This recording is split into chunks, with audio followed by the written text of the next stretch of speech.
let us consider Angron, the Lord of the Red Sands, gladiator, insurrectionist, Primarch of the World Eaters Legion, and later Daemon Primarch of Khorne. In his early life, he had his opportunities circumscribed by his brain implant, the institutions of his homeworld, and by the circumstances of his station therein. He rebelled, leading an army of the oppressed against the power structures of his world. Let us compare and contrast this with the early life of Corvus Corax of the Raven Guard. The early lives of Angron and Corax reveal thematic similarities to mythological figures like Spartacus and Prometheus, yet their circumstances and responses diverge significantly, their origins and captivity. Angron was raised as a gladiator's slave on the world of Nuceria. From childhood, he was subjected to brutal training and fitted with the butcher's nails, brain implants that heightened aggression and suppressed higher reasoning and empathy. His rebellion against his captors was an open and violent insurrection, leading his fellow slaves in a doomed war and a doomed last stand against their oppressors, refusing to submit, even, or maybe especially, in the face of certain death. This echoes the fate of figures like Spartacus, gladiator rebel of Roman history, and his desire to fight a final stand at Phedon More thematically echoes the legendary Battle of Thermopylae of Spartan history. Corvus Corax was raised on the prison moon of Lycaeus, later called Deliverance, where he lived among the oppressed working class, if we can call those prisoners that, prisoners under the dominion of a tyrannical regime. Unlike Angron, Corax operated in secrecy, learning to master stealth, subterfuge, guerrilla tactics. He taught the miners of Lycaeus guerrilla warfare, leading a successful revolt to overthrow their oppressors. His approach evokes echoes of Prometheus, the cunning bringer of forbidden knowledge to mortals of Greek mythology, but also leaders of liberation movements who utilize strategy instead of just brute force. The nature of their rebellions is also important. Angron's rebellion was marked by raw rage and defiance. His leadership was inspirational, but fundamentally self-destructive, as it prioritized honor and defiance over survival. For example, he never sought to bring new recruits into his army from among the civilian population or among defeated enemies. This reflects the ethos of the World Eaters, whose combat doctrine centers on relentless assault and the rejection of surrender. His refusal to flee or retreat further than Phedon More, even when strategically wise, aligns himself with figures of tragic heroism where fate is inescapable. Corax's rebellion was deliberate, methodical, and ultimately successful. He understood the importance of strategy, patience, the tactical use of fear, such as it was. His rebellion ended with the total overthrow of the ruling class on Lycaeus, and he was hailed as a liberator. This pragmatic approach reflects the ethos of the Raven Guard, who employ stealth, ambush, and subterfuge in warfare. Corax's rebellion stands in contrast to Angron's, as it was both victorious and transformative. But they had limitations imposed upon them. Angron's limitations were physical and psychological. The butcher's nails made him a prisoner of his own mind, warping his perceptions of pain and reward, reducing his capacity for reflection, empathy, and long-term planning. His rebellion was, in part, an attempt to reclaim autonomy from those implants and from his captors. But the tools of his enslavement became the instruments of his downfall. His eventual transformation into a Daemon Prince of Khorne could also be seen as the culmination of those imposed limitations. Corax's limitations were environmental and social rather than physical. His life on Lycaeus required him to navigate a world of oppression and scarcity, forcing him to adapt. While he lacked the raw power, fury, and martial prowess of Angron, he used his environment as a tool, harnessing darkness and fear as weapons. Unlike Angron, Khorne overcame his limitations, becoming a free agent capable of long-term vision and change. Angron's tragedy is one of fate and loss of agency. His failure to escape his captors on Nuceria mirrored his inability to escape the grip of the Butcher's nails. His rage became his identity, and in seeking freedom, he was ultimately bound even tighter, first by the Emperor, who rescued him from his rebellion without his consent, and later by the blood god Khorne, who made him a Daemon Prince, ensuring his eternal servitude.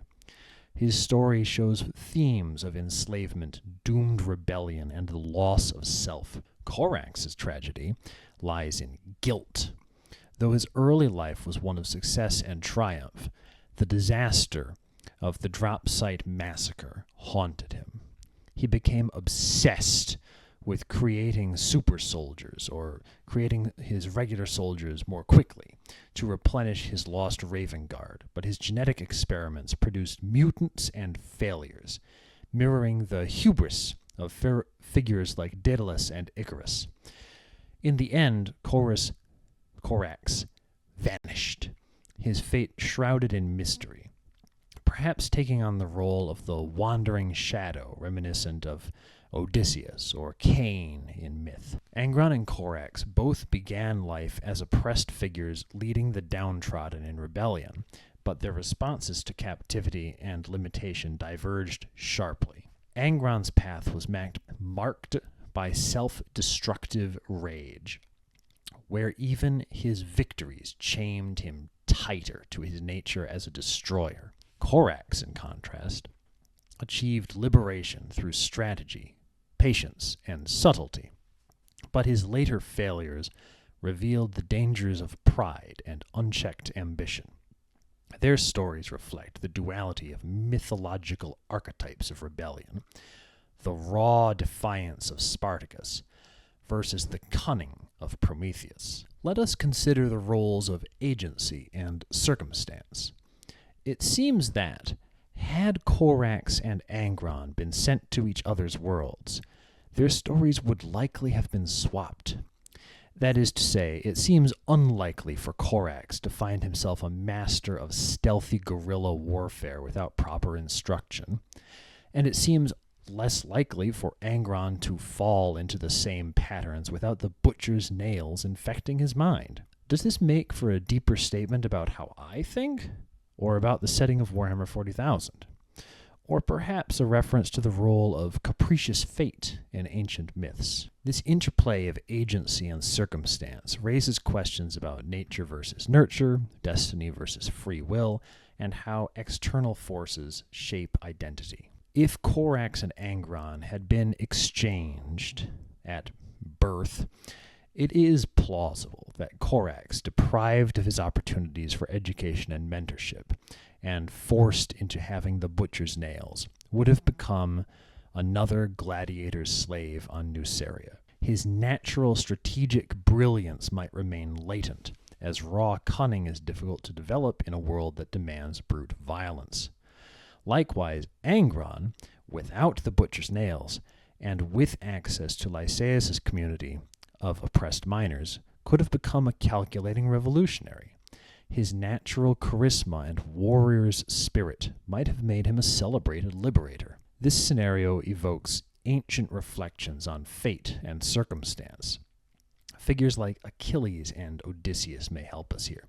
Achilles, marked from birth for greatness, cannot escape his destiny of glory and death, while Odysseus, master of strategy and guile, survives through adaptability. If they had swapped places, would Achilles have learned patience? Would Odysseus have found glory in battle? In Warhammer 40,000, as in myth, one's destiny is deeply contingent on where and when one is cast into the world. But let us look at agency versus determinism.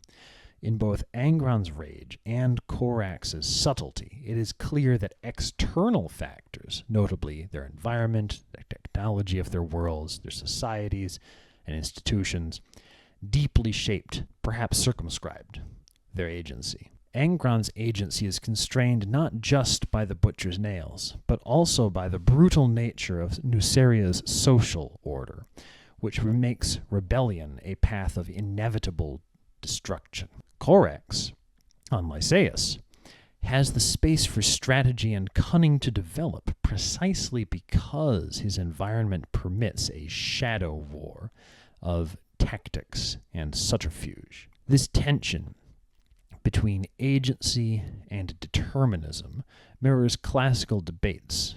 Oedipus is perhaps the most famous victim of fate in ancient myth. His attempts to avoid prophecy only serve to fulfill it. Angron's life follows a similar trajectory. His rebellion against Nuceria's masters is mirrored in his rebellion against the emperor, both of which result in deeper enslavement to the nails and then to Khorne. Corax, on the other hand, is more similar to Theseus, a figure who navigates the labyrinth with wit and strategy, though he too faced tragedy later in life. In Warhammer 40,000, there is a pervasive sense that agency is an illusion.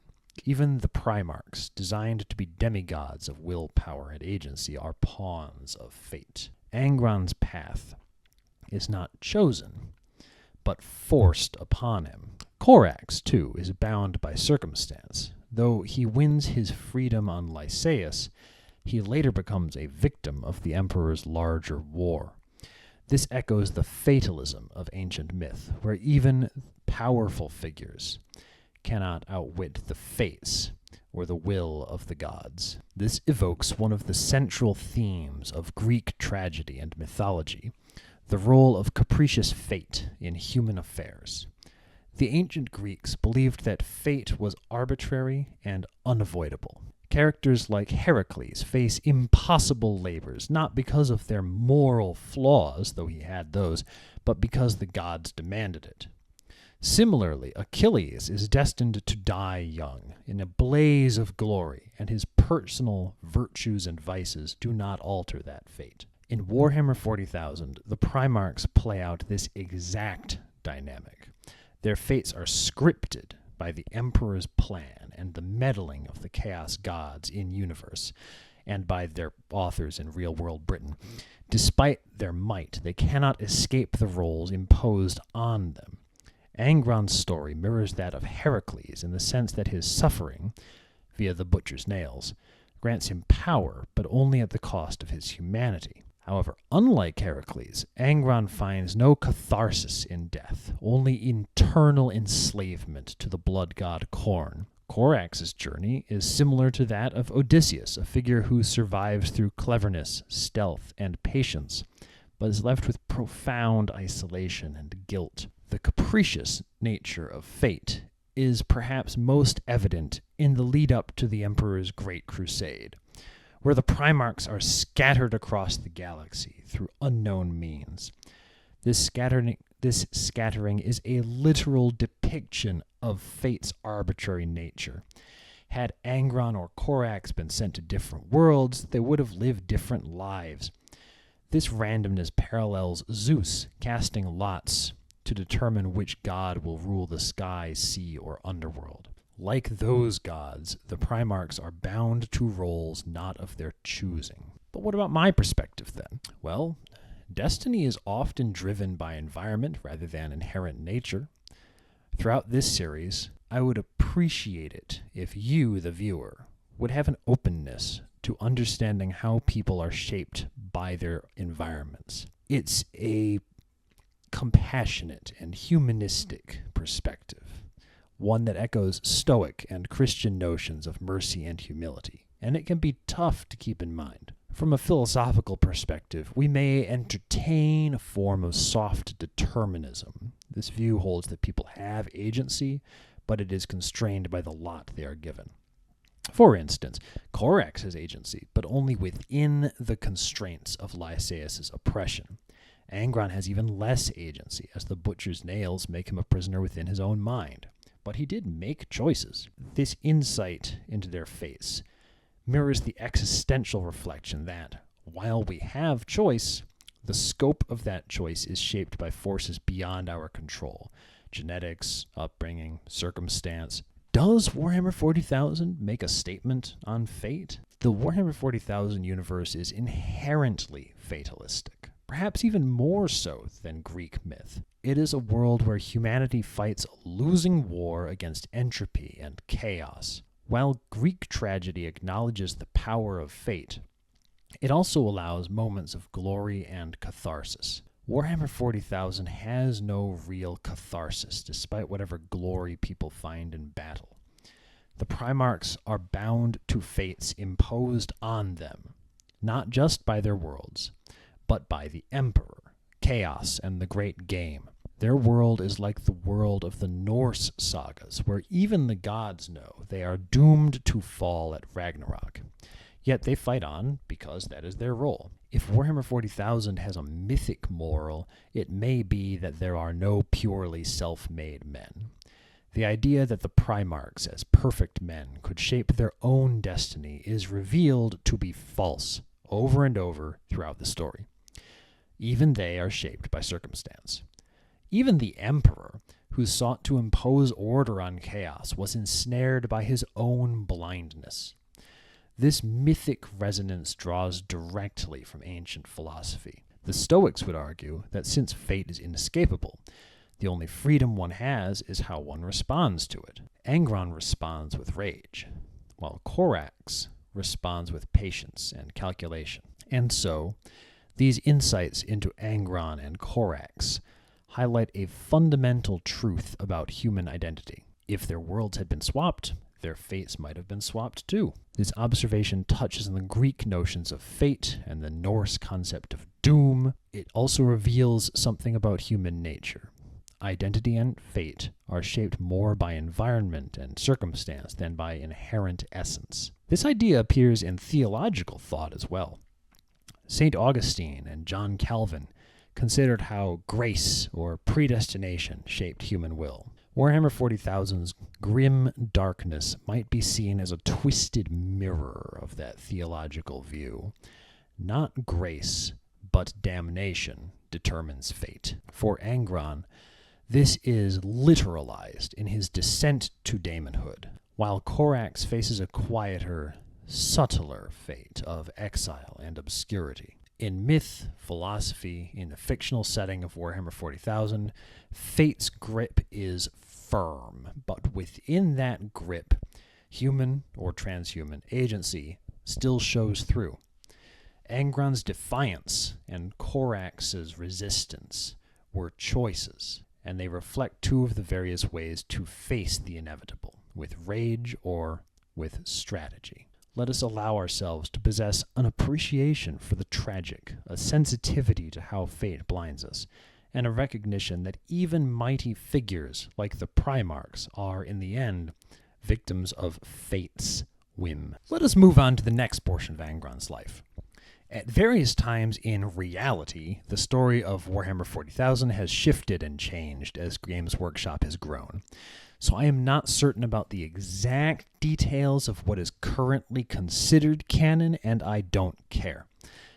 It is my understanding that the Emperor's expeditionary fleet arrived in the Nuceria system, and that the length of time he watched Angron's progress from his orbiting flagship, the Bucephalus, without interfering, may have changed as canon has evolved. The consistent portions of the story are: Angron had significant success against numerically superior enemy forces, which had worse morale than his gladiators. Angron did not gain recruits into his army from among the civilians of Nuceria, nor from captured enemies. Angron was gradually penned in by superior forces until he faced a final suicidal last stand at the Fedon Moor mountaintop, maneuvered into a position from which he could not retreat. The Emperor appeared to Angron and offered to take him away, and notably did not offer to fight alongside him with his own forces, such as the Custodes. Angron declined the emperor's offer. Thank you very much. Let us compare Angron's early battles, leadership of a human army, and first meeting with the emperor, with the experiences of Mortarion of the Death Guard and Jagatai Khan of the White Scars, whose stories rhyme. The first meetings between the emperor and the Primarchs are key moments in their narratives, sometimes the most important moment in their narratives, often reflecting themes of fate, agency, sometimes betrayal. Angron, Mortarion, and Jagatai Khan each had formative experiences leading human armies, and their encounters with the Emperor highlight differences in leadership, ideology, and how each responded to power and authority. Angron first, I think. His leadership and early battles. Angron led a rebellion of gladiator slaves against the rulers of Nuceria. His force was composed of hardened warriors who had survived the brutal arena, fighting against or alongside Angron many times, but they lacked the numbers, resources, or local support needed for a sustained campaign. They had no logistical support, they had no reinforcements. Angron's leadership was based on shared suffering. His gladiators followed him because they had fought beside him in the arena. His charisma was born of battle-earned respect, but his methods were shaped by the rage-inducing butcher's nails. His vision was simple: die free rather than live as a slave. Angron's tactics were driven by ferocity and audacity. He achieved initial victories because of surprise, and because his gladiators fought with the resolve of those who had nothing to lose, breaking the morale of their numerically superior foes. But his strategy was unsustainable, relying on theory and shock, with no logistics and no recruitment.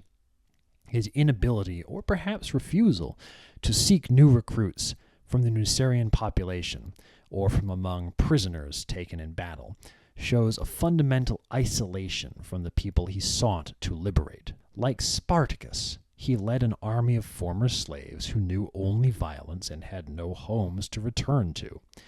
They had no path to victory besides resistance and martyrdom. He had never planned to live through it. Mortarion was raised on the toxic world of Barbarus, ruled by monstrous Xenos overlords.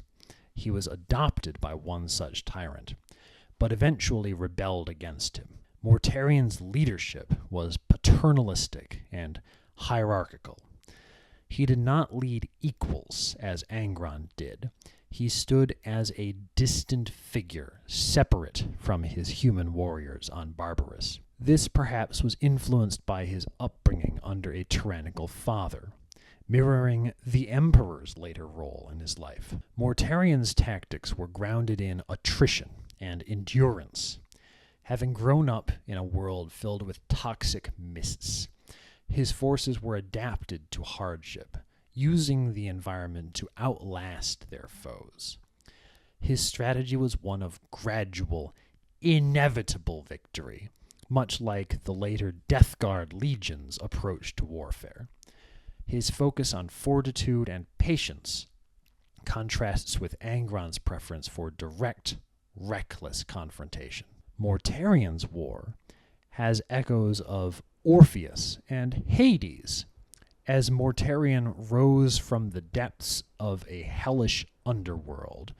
Yes, there was high up, whatever, follow me, to reclaim his people. His association with poison and death also links him to figures like Chiron the Centaur, a being associated with both poison and mentorship, medicine. Jagatai Khan grew up on the steppe world of Chogoris, where he was raised as a warlord among nomadic Mongolian-inspired tribes. His life was one of constant raiding, conquest, and war. Jagatai's leadership was based on the warrior chief model, leading through personal excellence, daring, and the bonds of clan loyalty. His followers revered him not as an equal like Angron, or a distant father like Mortarion, but as a first among equals, the Great Khan in the Mongolian tradition. Jagatai's strategy emphasized speed, mobility, and unpredictability. Like Genghis Khan, he mastered the art of the feigned retreat, lightning rays, and shock assaults. His forces moved faster than their enemies could react, striking weak points with devastating precision. Unlike Angron, whose tactics were relentless and straightforward, Jagatai's unpredictability made him elusive and untouchable. Jagatai is a clear parallel to Genghis Khan, but also to figures like Hermes, the swift god of transitions and boundaries of Greek myth. His mastery of movement and evasion evokes mythical warriors like Achilles, whose speed was legendary. Each of their first meeting with the emperor was crucial to their stories. Angron was surrounded, ready to die with his warriors in a final stand. The emperor appeared, offering him salvation, but only on the emperor's terms. Crucially, the emperor refused to aid in Angron's final battle, or to take his allies with him, instead teleporting Angron away from his comrades against his will. Angron's refusal of the emperor's offer initially is significant. To Angron, the promise of freedom meant the right to choose how to die, not to be a pawn in another master's game. His forced removal from his doomed rebellion robbed him of his honor, agency, and comradeship. Angron's rejection of the emperor's offer recalls Achilles' choice between long life without glory and a short life with eternal renown. Angron chooses the hero's death, but the emperor denies it to him. This moment also echoes the tale of Samson in the Old Testament Book of Judges, who seeks to die with his enemies. Mortarion's first meeting with the emperor. Mortarion was preparing to face his adoptive Xenos father when he went to the peak of that fortress, beyond the reach of even Mortarion's transhuman lungs. He could not persist. The emperor intervened, striking down the tyrant, robbing Mortarion of his chance for personal vengeance, and binding him to the emperor. Mortarion accepted the emperor's offer to come with him after that, but only with resentment. He believed, correctly, that he had been cheated of his final, defining moment of self-determination. This mirrors Angron's fate, as both were robbed of their glory by the emperor's intervention. Mortarion's tale is reminiscent of Heracles and the moment when Zeus claims victory over a foe meant for Heracles to defeat.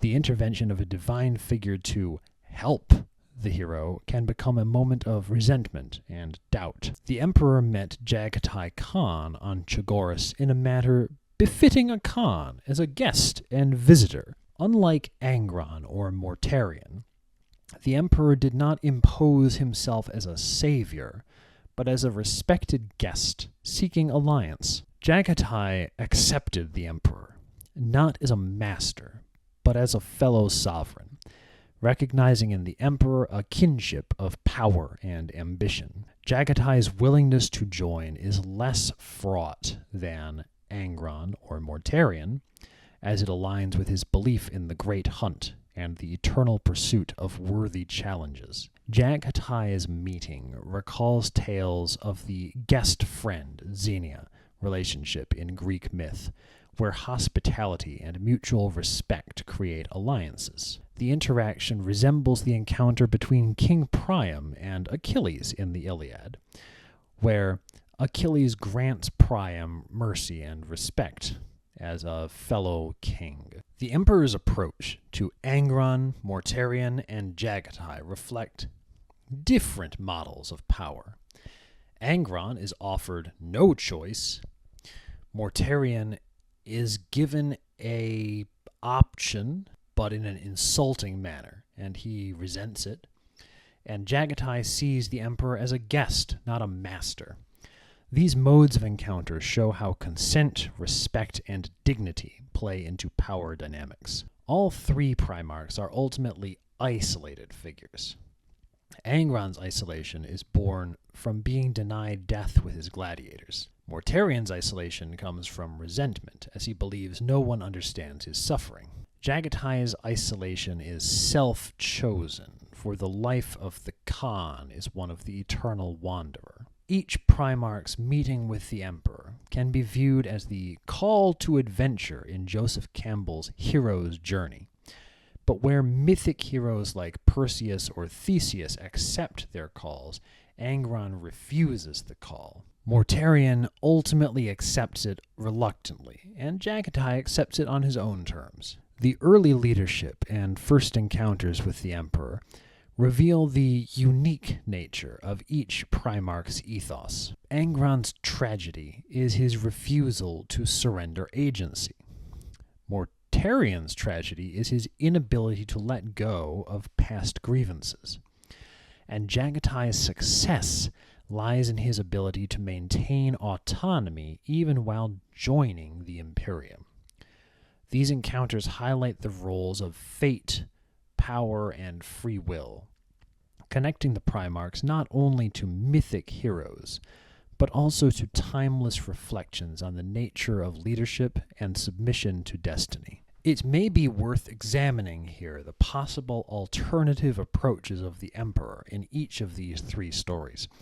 With Jagatai, if he had intervened before the last great battle of the Khan's great horde against the city dwellers, perhaps by orbital bombardment of enemy forces, would that have been a slight against his honor, which would plant a seed of resentment? With Mortarion, if the Emperor had instead used his immense psychic power to teleport the final Xenos Lord of Barbarous down to the surface where Mortarion could reach him, would Mortarion have had the emotional maturity to find gratitude for that assistance? If the Emperor had brought a force of custodes and fought alongside Angron's gladiators, would Angron have welcomed the assistance and recognized the respect he was being shown? If the Emperor had a secret reason to refuse to save Angron's gladiators, such as chaos corruption, remember he kept chaos secret from the Primarchs, did he have any other options aside from saving Angron against his will, or allowing Angron to die? These what-if scenarios, I love them. They invite reflection on the Emperor's role as a father, strategist, and manipulator. These questions highlight the moral complexity of leadership, especially regarding the tension between expediency and compassion. Let's consider how alternative approaches might have shaped each Primarch's fate. Jagatai Khan first. This one seems pretty straightforward.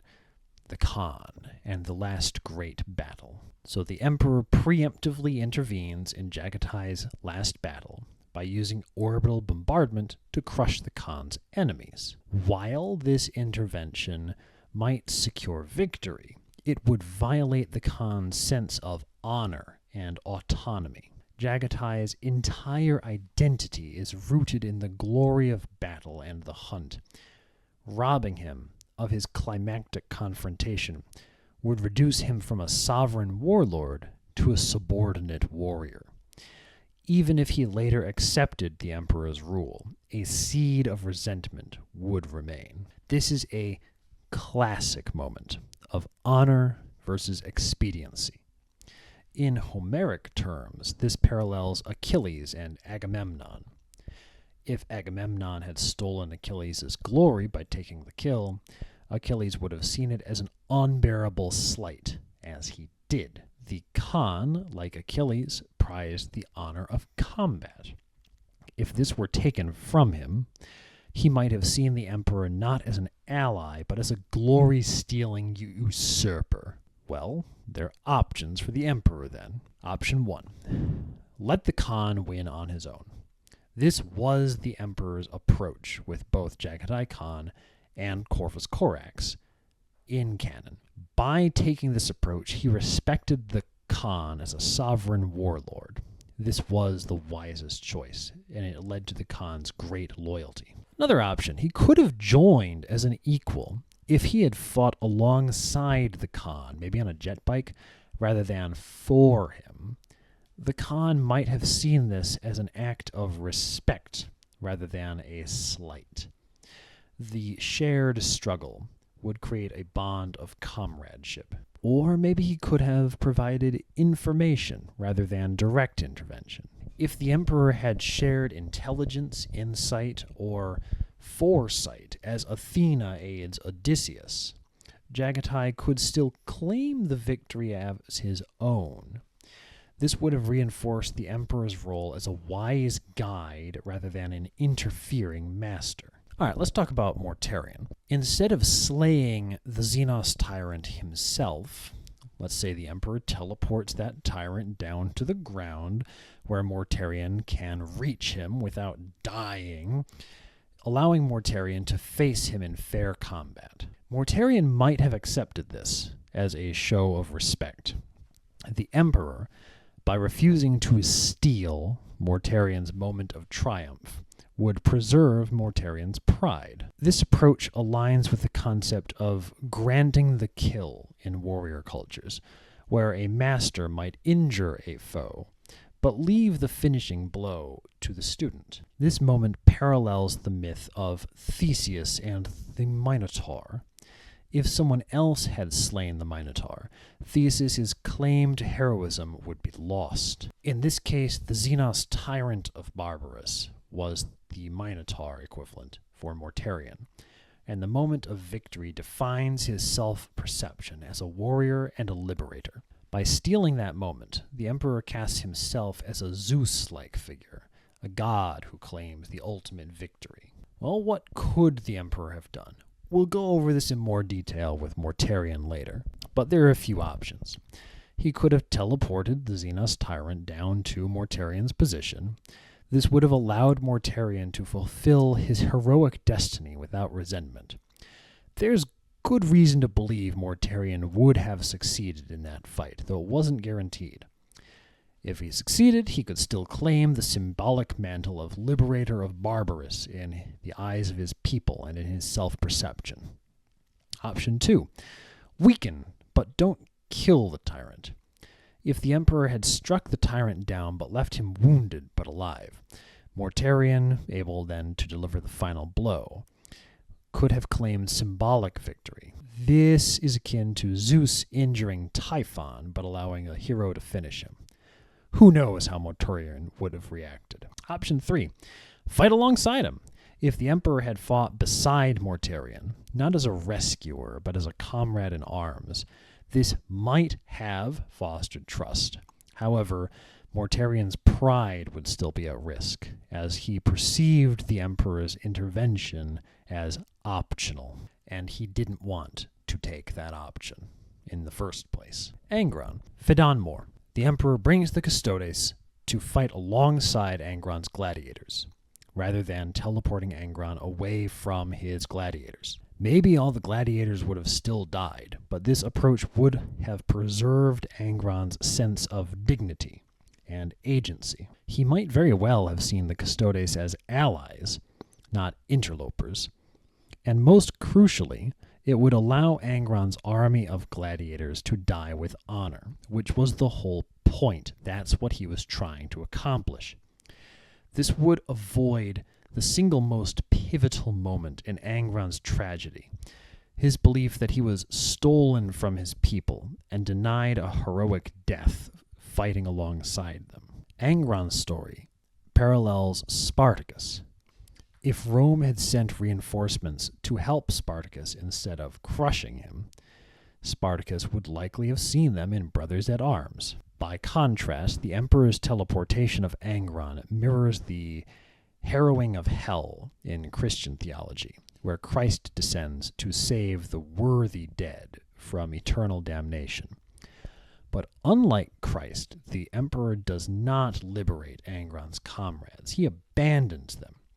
This makes the Emperor hypocritical and cruel, turning him not into a figure like Christ the Redeemer, but perhaps Hades? Okay, so what could the Emperor have done? Fight alongside the gladiators. You gotta fight alongside the gladiators. If the Emperor had fought as an equal, he would have earned Angron's loyalty. They could have shared in the glory of victory, or perhaps a noble defeat and then a retreat through teleport together. This choice embodies the concept of a peer leader rather than a master or savior. Option 2, save everyone. Just bring the gladiators to safely. Teleport them away like he did with Angron. He could have justified his actions. Yeah, there might have been resentment, but Angron could not have claimed betrayal. Option 3, let them die together? If the Emperor had done nothing and let Angron die, it would honor Angron's wishes. While it would mean losing a Primarch, it would avoid the tragedy of resentment and later betrayal. In myth, this is akin to allowing Hector to face Achilles alone, even if it leads to death. But what if there was chaos corruption? If the Emperor believed that the gladiators were corrupted by chaos, his refusal to intervene could be seen as a tactical necessity. The Emperor might have feared that proximity to chaos could taint his Primarchs. If Nuceria had some kind of warp-based corruption, the Emperor might have deemed it too dangerous to expose the Primarchs to it. But there's still other options. Consider transparency. He could have told Angron the truth, but secrecy was a key part of the Emperor's strategy. Had Angron known about chaos, he might have seen it as another invisible set of chains and still fought for his gladiators. You could have quarantined him. If the Emperor had been able to remove Angron without contact, this is, I guess, thematically similar to the book of Job, where God allows suffering for reasons that Job cannot comprehend. Or he could have taken direct control. He could have imposed psychic compulsion on Angron to leave, but this would violate a whole bunch of stuff. Doing so would turn Angron into a puppet within a puppet, contradicting his goal of shaping autonomous godlike generals. And so we see that the Emperor's failures with Angron and Mortarion are rooted in his obsession with control over compassion. If he had acted as an ally rather than a master, the tragedies of Angron and Mortarion might have been avoided. With Jagatai, his respect for autonomy worked, and it might have worked with Angron and Mortarion as well. The Emperor's respect for Jagatai as an equal was effective. If he had shown similar respect for Angron and Mortarion, he might have won their loyalty. Thus, the Emperor's hubris, his mistake, mirrors that of Zeus or Odin, gods whose arrogance leads them to feel that they know better than mortals. His refusal to trust his son's abilities and honor their sacrifices made rebellion inevitable. In the end, the Emperor failed not because he lacked power, but because he lacked understanding. This is the quintessential flaw of the all-knowing God figure in myth and fiction. There is canonical evidence for what happened with Angron and the Emperor. The following is an excerpt of a conversation between Angron and Lorgar. Quote, "You kept that mule, Corphaeron. Russ kept his kin friends. The lion kept Luther. Humans, brothers and foster fathers, saved and raised into legion ranks. But not me. Not Angron, no. Did the Emperor teleport his gold-wrapped custodians down to help me and my army? No. Did he bring the warhounds and order them to battle, fight alongside me? No. Did he save my brothers and sisters the way he spared and honored the lion's closest kin? The way he honored Khorne? No, no, and no. No mercy for Angron. Angron the Oathbreaker. Angron the Betrayer. End quote. Next, we find ourselves with the beginnings of interstellar leadership. Several lines of inquiry make themselves apparent. Angron was noted for imposing strict timelines and cruel punishments on his legion. How do those compare with Perturabo's leadership of the Iron Warriors? Angron was unable to be freed from the Archaeotech butcher's nails, despite the best efforts of the Emperor. Would the use of a stasis field, similarly to how dreadnoughts sleep between battles, have been an option, or was his day-to-day leadership of his legion necessary? Was his reverse engineering and widespread use of the butcher's nails in the World Eater's Legion an insight into his psychology, perhaps the generational cycle of trauma? How does his legion's acceptance of the butcher's nails inform us of their character? Was it an act of loving filial piety, or resignation to fate, or something else? The evolution of Angron's leadership, his entrapment by the butcher's nails, and the effect of those implants on his legion all touch on themes of trauma, generational suffering, and cycles of violence. Comparing this to Perturabo's leadership of the Iron Warriors reveals two distinct but thematically linked forms of tyranny. Both Primarchs are figures of suffering who, rather than breaking the cycle, impose their pain on their subordinates. So the leadership styles of Angron and Perturabo. Angron's leadership was rule by fury and desperation. Angron enforced brutal, unyielding deadlines, often rooted in the logic of the gladiatorial, not the army. In the arena, hesitation meant death, so Angron imposed this mentality on his legion. In their fight for freedom, the gladiators had to move swiftly, lest they be crushed by a regrouping enemy. So Angron allowed nothing but the swiftest of assaults. His punishments were severe, often involving physical pain or death, such as decimation, reflecting the nature of the butcher's nails. They teach that pain is power. His leadership style mirrors the tyrannical training of a gladiator master, where failure is met with lashes, injury, or death. While Angron fought alongside his men, his emotional detachment was born of suffering. His mind was in a constant state of pain from the nails, making compassion nearly impossible. Of course, nearly is the key there. Angron never tried to put in the work to connect with his new family. As an end result, Angron's leadership bred a culture of desperation and nihilism. His warriors sought to kill and die gloriously, because death was their only escape from pain. The World Eaters became consumed by bloodlust not merely because of Khorne, but because it was the only emotion the butcher's nails permitted them to feel. Meanwhile, Perturabo's leadership was ruled by calculation and despair. Perturabo demanded absolute precision, and mistakes were met with excessive punishment. If Angron's cruelty was born of pain, Perturabo's cruelty was born of his desire for perfection. While Angron was a warrior surrounded by his brothers in battle, Perturabo was a siege engineer, often isolated in his bastions and fortresses. His loneliness fueled his resentment toward the Imperium, particularly as his legion was seen as a tool for siege warfare. Unlike Angron, whose warriors sought glorious death, Perturabo's legion had no glory. Instead, they were tasked with endless, thankless, grinding labor.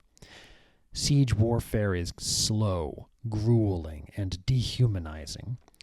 The Iron Warriors did not have the honor of combat. They were the unseen laborers of the Great Crusade, where Angron's legion embraced death as an escape.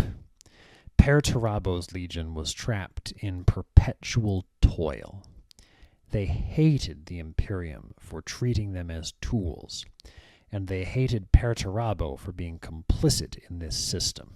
Could the Emperor, or the World Eater's Legion, have used a stasis field on Angron? This question revolves around the idea of whether leadership requires constant presence. If Angron's constant suffering was the problem, then placing him in stasis perhaps could have preserved his mind, much like how dreadnoughts sleep between battles. Stasis has some good points. It may have preserved his sanity. Angron's suffering was continuous and inescapable. While in stasis, he would not experience pain. It could maintain leadership through symbolism. Angron's mere presence as a symbol might have been enough. Even if he was not constantly awake, the legend of Angron the Unbeaten could have inspired his legion, much like the way the Iron Hands revere Ferrus Manus long after he died, or how the Ultramarines treated the stasis field Rabute Guilliman. But then there's custodial leadership. If Angron had been placed in stasis and woken only during battle, senior captains like Khorne could have handled day-to-day operations. This is similar to how Guilliman's regency worked in modern 40k, prior to the Indomitus campaign. But then there are arguments against stasis. The Primarchs are not dreadnoughts. Dreadnoughts can accept pauses in their consciousness, but Primarchs are not simply warriors. They are symbols of divine leadership. A Primarch's charisma and presence inspire his legion, so keeping him in stasis would risk eroding morale. The Butcher's Nails would remain. Stasis may have provided a temporary reprieve, but it would not have cured Angron. The Butcher's Nails are not mere injuries. They are deeply rooted in his neurology. Even after stasis, he would return to the same psychological agony. And then there's the loss of leadership. Angron's hands-on leadership was a core aspect of his legion's culture. If Angron were absent most of the time, then the World Eaters might have suffered, as his constant presence kept them unified. Sure, some of that was leadership through fear, but even so, maybe a possible alternative. If the Emperor could not cure Angron, and he tried, but he was not able to, he might have achieved a similar result by promoting Khorne or another Marine as a proxy leader, effectively making Angron a war god in the vault to be released in dire circumstances, like the Avatar of Cain for the Craftworld Eldar. This would have kept the World Eaters functional without forcing Angron to endure unending torment, and while it would not have been a permanent solution, he did need to take the nails out eventually. It may have bought him time to research how to do that. The Butcher's Nails as generational trauma. I believe the Butcher's Nails symbolize the intergenerational transmission of trauma. Angron's suffering under the nails mirrored his experience as a gladiator, trained to obey, to feel pain, and to endure. His first instinct after rising to power was to inflict this on his subordinates, not necessarily out of malice, but because he knew no other way. The Legion ultimately willingly embraced the Butcher's Nails, not because they enjoyed pain, but because they loved Angron. His suffering was so visible and undeniable that many of his sons saw that suffering as an act of devotion. To suffer as he suffered was to be closer to him. Children of trauma survivors sometimes reproduce the same cycles. Angron, as a child of the Nucerian gladiatorial system, passed that legacy on to his legion. The World Eaters, in turn, became the gladiators of Khorne, echoing the very system that tormented their Primarch. By embracing the butcher's nails, the World Eaters effectively erased their humanity.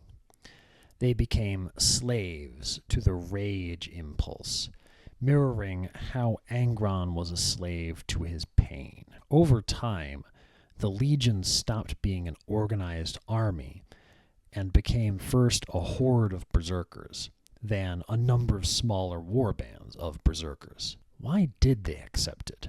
Well, there is loving piety. Out of love for Angron, the World Eater's Legion embraced the butcher's nails as an act of misplaced solidarity. This reflects a sense of filial loyalty, where a son follows the example of his father, even into suffering. Resignation to fate, maybe? Many of the legionnaires felt they had no choice. With Angron suffering so visibly, they believed this is just how things are now. This reflects how soldiers in war accept conditions they once considered unthinkable. And there's misplaced hero worship, especially on the part of Khorne. Suffering through the nails made them closer to Angron's warped ideal of a warrior, so the legion saw the nails as a badge of honor. Soldiers can deify their war heroes, and in this case, pain became holy. Then, of course, there's Stockholm Syndrome. No matter what the legion did, Angron refused to love them and refused to accept them as his family, almost certainly due to an idea that moving on from the loss of his first family of the gladiators would somehow be a betrayal of their memory. The World Eaters accepted the butcher's nails in a desperate attempt to gain the sort of love that other legions received so readily from their Primarchs. Don't ask about Conrad Kurz. We'll get to that later. Angron's story is one of transmitted suffering, with the butcher's nails as a literal and symbolic device for trauma. His leadership is that of an abusive father, while his legion reflects the tragedy of soldiers who seek to emulate their general, including his flaws. The Emperor's failure was not simply his refusal to fight alongside Angron, but his inability to heal him. The tragedy of Angron is that his wound never closed. Angron suffers, and his pain defines his world. Perturabo suffers, and his labor defines his world. Both are Primarchs, trapped in systems of suffering, unable to break free. Their legions, shaped by these same systems, eventually adopt their master's flaws as their creeds. What were the emotional needs of Angron in his period of early interstellar leadership? Angron's emotional needs during his early interstellar leadership were profoundly shaped by his tragic past and by the butcher's nails. He had several key emotional needs, validation and understanding of his pain perhaps being the first of them. Angron carried immense bitterness and grief from the betrayal he felt when the Emperor did not aid him during the rebellion on Nuceria. This led to a desire for his suffering to be acknowledged and for others to understand his perspective. Companionship and loyalty were important to him. Angron valued the camaraderie of those who fought alongside him. He deeply mourned his gladiator brothers and sought to recreate that bond within his legion, but in a bad way. His inability to fully connect due to the nails hindered these efforts. Most of all, he needed freedom from the butcher's nails. Though he would never admit it openly, the constant agony of the butcher's nails created an underlying, unspoken desire for release or reprieve, even if Angron himself had accepted their presence as defining his existence. Angron also wanted to be accepted and respected, not merely feared. However, His violent demeanor and the effects of the nails often made fear the default reaction from those around him. Angron needed purpose beyond bloodshed. Though he expressed himself through violence, Angron needed a deeper purpose to channel his rage. Unfortunately, he was often only given causes that reinforced his perception as a tool for destruction, rather than as a leader with strategic or moral depth. In failing to address these needs, both the Emperor and his sons in the World Eaters ultimately allowed Angron's torment and alienation to deepen, paving the way for his eventual fall to chaos. How does the World Eaters' acceptance of the Butcher's Nails out of love for their suffering father compare with the Imperium's later religious embrace of martyrdom as an ideal, such as the Adeptus Sororitas? The World Eaters' acceptance of the Butcher's Nails and the Imperium's later embrace of martyrdom in institutions like the Sisters of Battle both reflect how suffering can be sacralized and transformed into a moral ideal, though they do differ in origin, purpose, and effect. The World Eaters' suffering is rooted in trauma and filial loyalty, while the Sororitas' martyrdom is framed as divine devotion and redemptive suffering. Yet both paths illustrate how pain can become virtue when framed within a specific ideological or cultural context. The origin of the World Eaters' suffering was trauma and filial loyalty, whereas the Sororitas was faith. Angron as their suffering father, the World Eaters are drawn to the Butcher's Nails not because they believe it will make them better warriors in any philosophical sense, but because they wish to share in Angron's suffering. Their love for Angron drives them to mimic his pain. It is an act of solidarity with their father figure, even though it leads to their own ruin. This is a cultural echo of gladiatorial life. Many World Eaters are veterans of brutal campaigns where suffering and death were constant. The Butcher's Nails act as a symbolic continuation of the arena, where pain was synonymous with life and victory. Their loyalty to Angron, forged in shared combat, made it logical to them to adopt the nails, even if it meant destroying themselves. Some from among the Legion saw the nails as a tragic inevitability, much like war itself. Several of them perceived the choice as we suffer with him or we are left behind, notably among the Librarius. This perspective mirrors the generational transmission of trauma, where children inherit the wounds of their parents. The Adeptus Sororitas, meanwhile, have faith and divine purpose, martyrdom as a divine virtue. For the Sisters of Battle, pain is not something to be feared or avoided, it is to be embraced as holy. Whereas the World Eaters suffer out of loyalty to Angron, the Sororitas suffer for the God Emperor of mankind. The Emperor, a distant and deified figure, becomes the ultimate recipient of their sacrifices. The Ecclesiarchy frames suffering as a path to purification, much like the self-flagellating penitence of real-world religious orders. The act of suffering becomes an act of spiritual atonement, especially since human sin, or perceived sin, is often at the heart of theology, including that of the Imperium. It is a choice which is framed as duty. Many sisters are indoctrinated into this faith from a very young age. It is framed as a willing choice.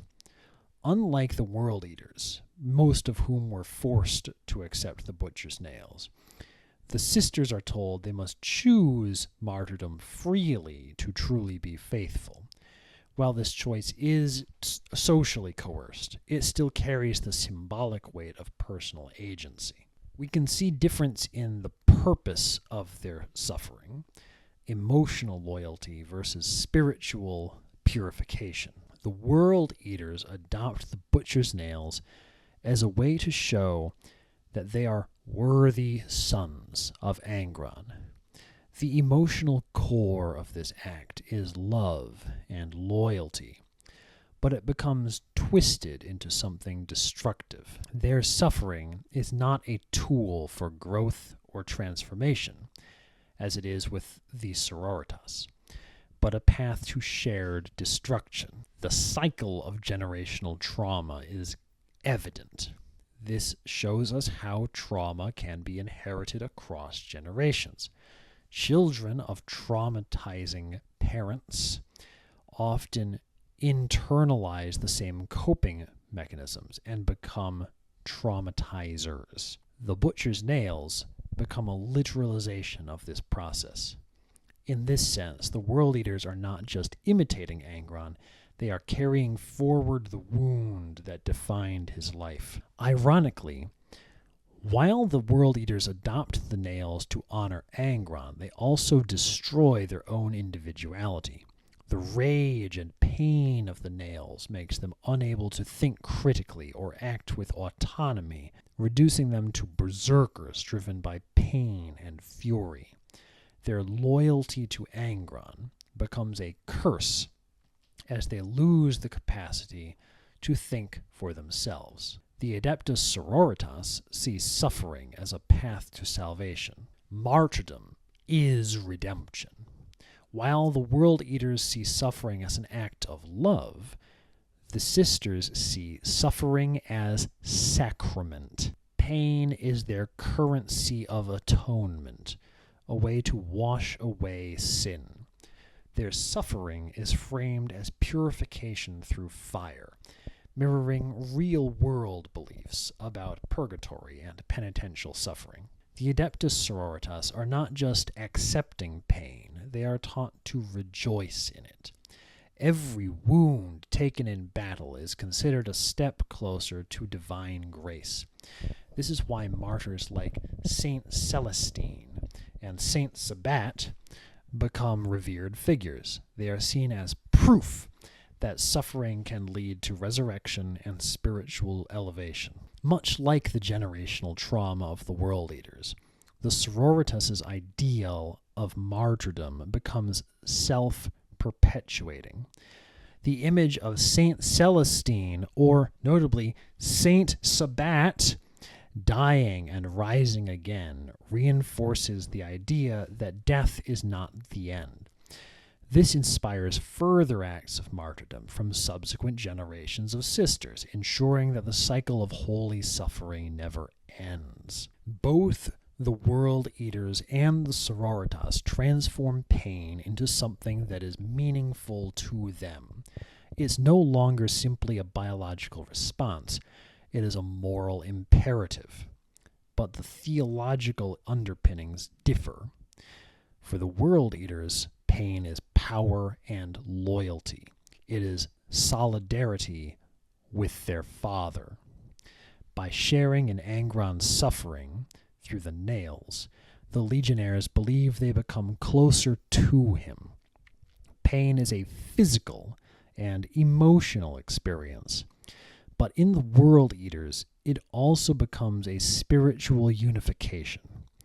This reflects the mythological trope of shared suffering as love. Warriors who suffer together form tighter bonds.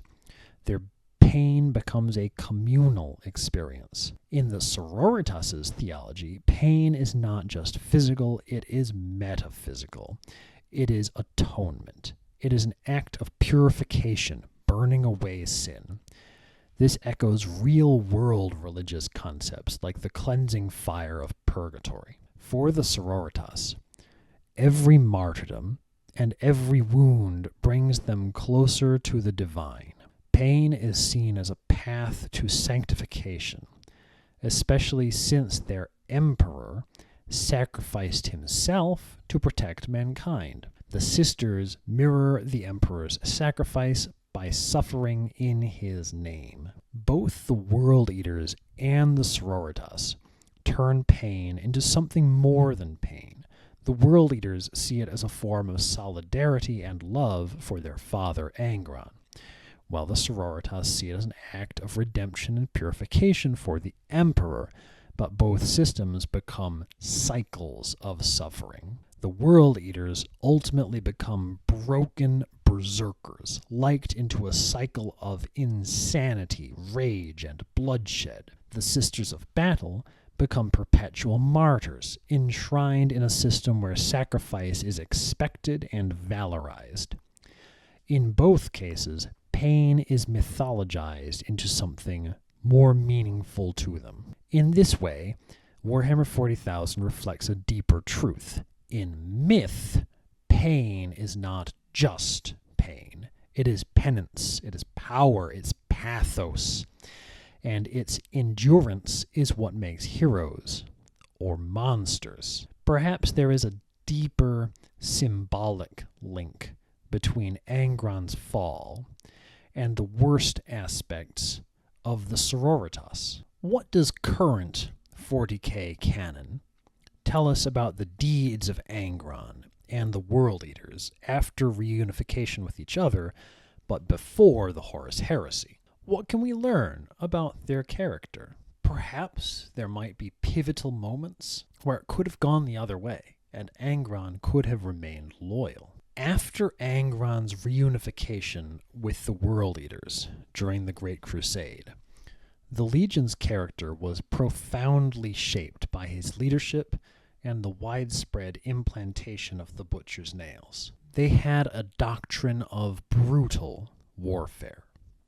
Under Angron's command, the World Eaters became renowned for their ferocity and direct assault tactics. Their approach often prioritized sheer aggression over strategic considerations, leading to high casualty rates among both enemy soldiers, civilians, and the World Eaters. Angron mandated the implantation of the Butcher's Nails, which we'll talk about more later. Those were, again, archaeotech cybernetic devices that heightened aggression and suppressed fear while causing pain for the time that one was not engaged in bloodshed. This practice intensified the Legion's brutality, but it eroded their capacity for restraint and strategy. The World Eaters participated in numerous campaigns characterized by their relentless assault tactics, but specific battles during the period are only partially documented in current canon. We'll get to that later. There was potential for loyalty. The trajectory leading to the World Eaters' betrayal during the Horus Heresy was influenced by several factors, most importantly, the Butcher's Nails. The neurological alterations caused by the Butcher's Nails diminished the capacity of Angron and the World Eaters for measured judgment. This made them more susceptible to the lure of chaos. It isolated them from other legions.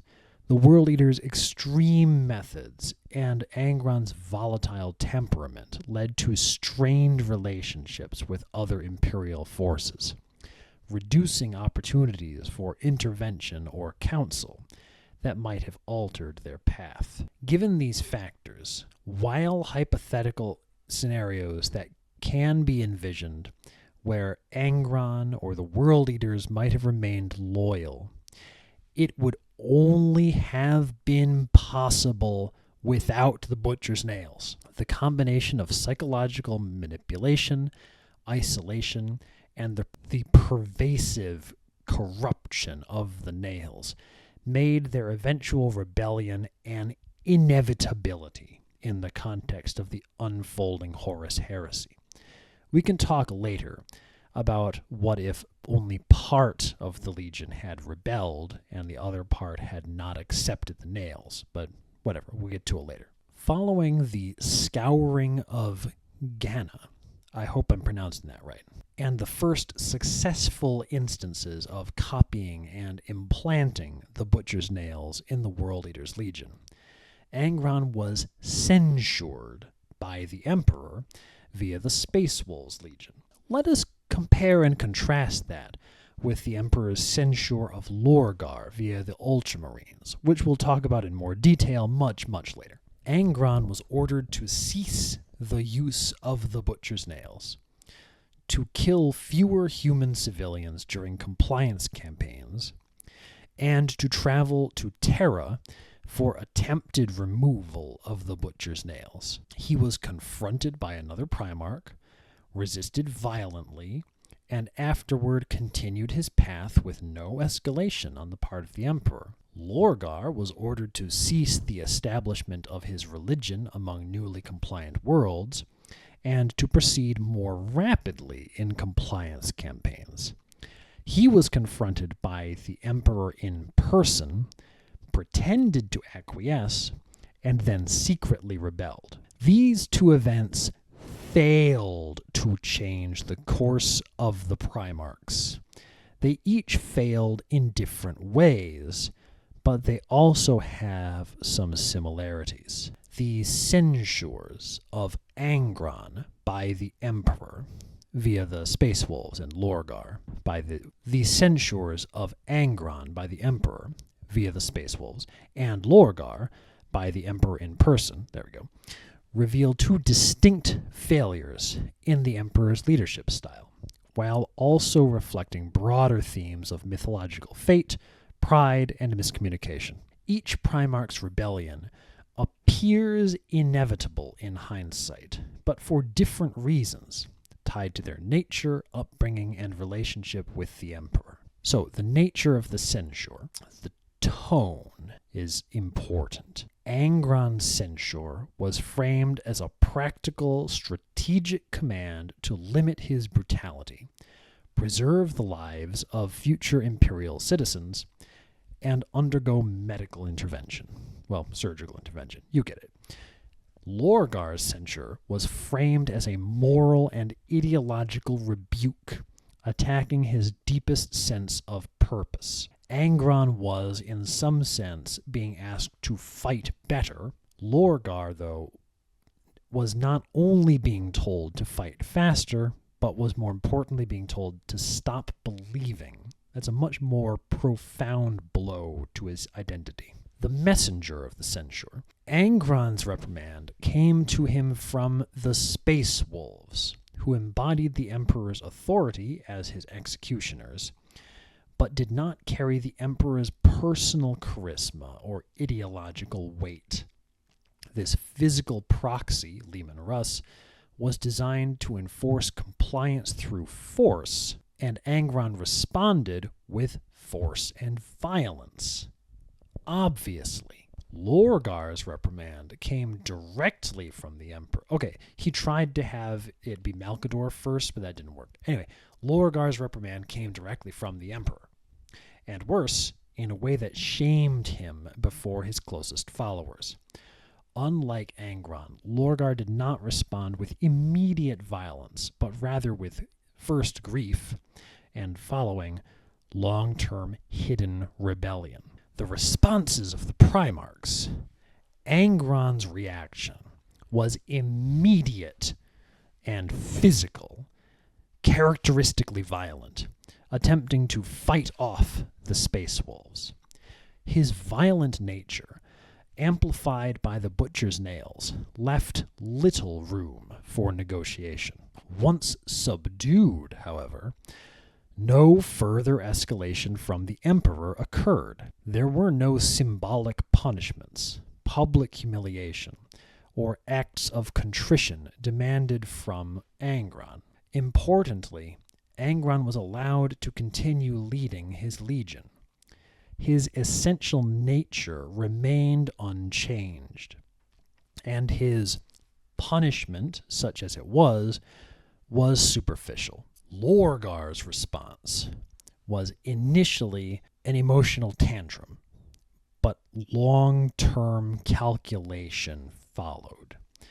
Unlike Angron, who lashed out with physical violence, Lorgar internalized his humiliation and began crafting a plan for revenge. His outward compliance in the years following was feigned. He began secretly planting the seeds of chaos worship within his legion, and eventually became a key conspirator in the Horus heresy. Lorgar's rebellion was spiritual, ideological, and covert, whereas Angron's was impulsive, overt, and rooted in rage. This shows us about their underlying character traits. Fundamentally a broken person, Angron had already lost his chance at emotional recovery due to the butcher's nails. These devices made it biologically impossible for him to feel peace. He needed them to be removed, and the Emperor couldn't do that. The Emperor saw Angron's problems as something that could be solved with surgery, though he failed. But he also did not understand the additional, profound psychological trauma that Angron experienced, both from his gladiatorial upbringing and from being snatched away from his legion. This is a classic example of failing to understand a wounded soul. Angron didn't need orders or mandates. He needed empathy and a chance to heal. Lorgar was a believer. Faith was his defining trait. But his belief in the Emperor as a god was shattered. When the Emperor exposed that he was not a god, Lorgar's emotional world collapsed. The Emperor's dismissive, angry response to Lorgar's faith failed to address the core of his crisis, which we'll get to in another video.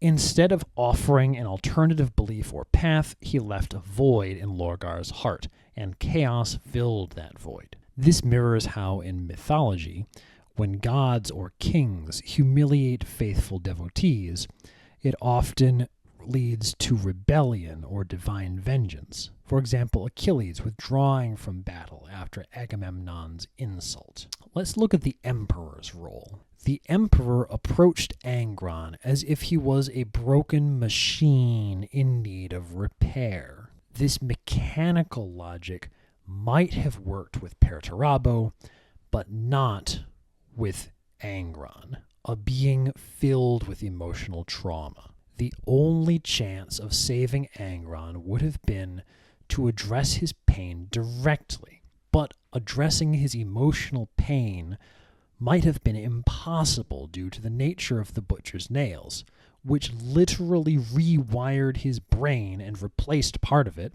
to crave violence. Angron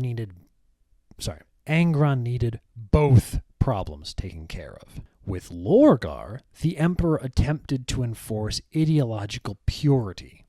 Instead of providing Lorgar with an alternative outlet for his faith, he simply told him, "Stop doing this!" A smarter approach might have been to reframe Lorgar's zeal into something constructive. The Emperor could have created an official doctrine of imperial truth or imperial virtue or philosophical truth or whatever for Lorgar to promote and perform exegesis on. I don't know if I'm using that word right. I've only seen it written down. Thus, maintaining his sense of purpose in a secular world. But by failing to recognize the depth of Lorgar's devotion to belief itself, the Emperor created an opportunity for chaos. These stories mirror mythological tales about kings and fathers attempting to control their sons, often leading to rebellion. Angron was Achilles,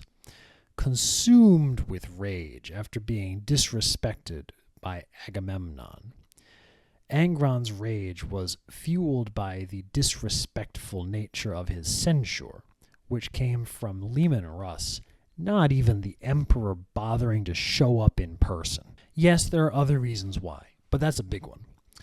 Lorgar, meanwhile, was Prometheus, just as Prometheus was punished for defying Zeus and seeking forbidden knowledge for his people, that is, fire, Lorgar was punished for pursuing forbidden worship. Like Prometheus, he would later subvert divine authority, the Emperor, and introduce new, dangerous knowledge to humanity, the worship of chaos. The censures of Angron and Lorgar show us that the Emperor, despite his power, lacked any true emotional insight into the souls of his Primarchs. Both Angron and Lorgar felt betrayed by a father who failed to see them as individuals and failed to understand them despite being the most powerful telepath in the universe. With Angron, the failure lay in ignoring his pain, treating him as a problem to be fixed. With Lorgar, the failure lay in dismissing his faith, giving him no new foundation to replace it. Both Primarchs could have been saved, but it would have required the Emperor to show humility, empathy, and love, none of which were in his nature. In this way, the Emperor mirrors Zeus, a king of gods, so consumed with control that he fails to see the rebellion growing beneath him. During the aforementioned conflict with the Space Wolves, there was a moment which is seen as weakness by Lorgar and Russ, but which Angron understands very differently. Russ and Angron were engaged in personal combat, and Angron had the upper hand. But then the Space Wolves pushed forward to surround the two of them, even at great risk to themselves. The World Eaters responded to this fierce offensive by pulling back, rather than counterattacking in order to support Angron. Russ, facing the possibility that Angron would kill him, and then in turn Angron would be killed by the Space Wolves, decided for once to do the sensible thing and withdraw, leaving the fight as an unresolved and unsatisfying stalemate. What Russ and Lorgar got out of this was that Angron's leadership of the World Eaters had failed, exemplified by how they effectively deserted him on the battlefield. Those two saw the relationship between a Primarch and his legion as that of a father and his sons.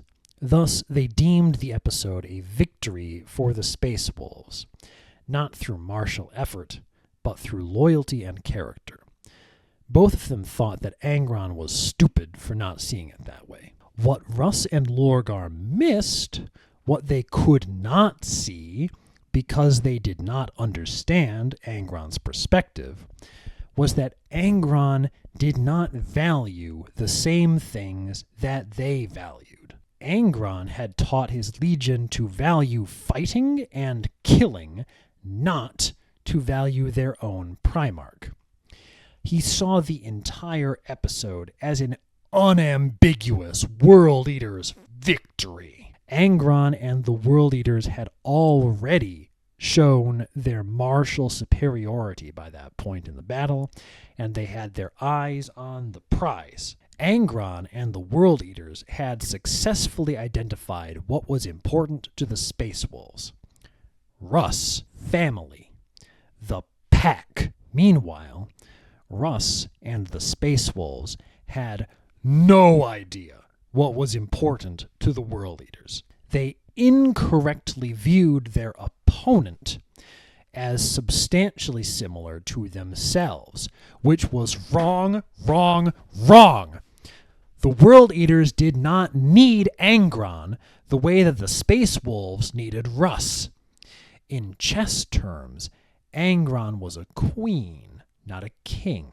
Angron had placed Russ in a disadvantageous position, and so would have been able to achieve victory by killing him, even though it would mean sacrificing himself to do so. Meanwhile, killing Angron would not have achieved victory for the Space Wolves. only proving themselves the fiercer fighters, showing superior skills in close combat, or forcing their opponent to flee the battlefield outright, would have brought victory against the World Eaters. They are not an army. They are not a cult of personality. They are fighters. Their victory is to be the best at fighting, to kill the enemy, and leave his blood on the sand of the gladiatorial arena.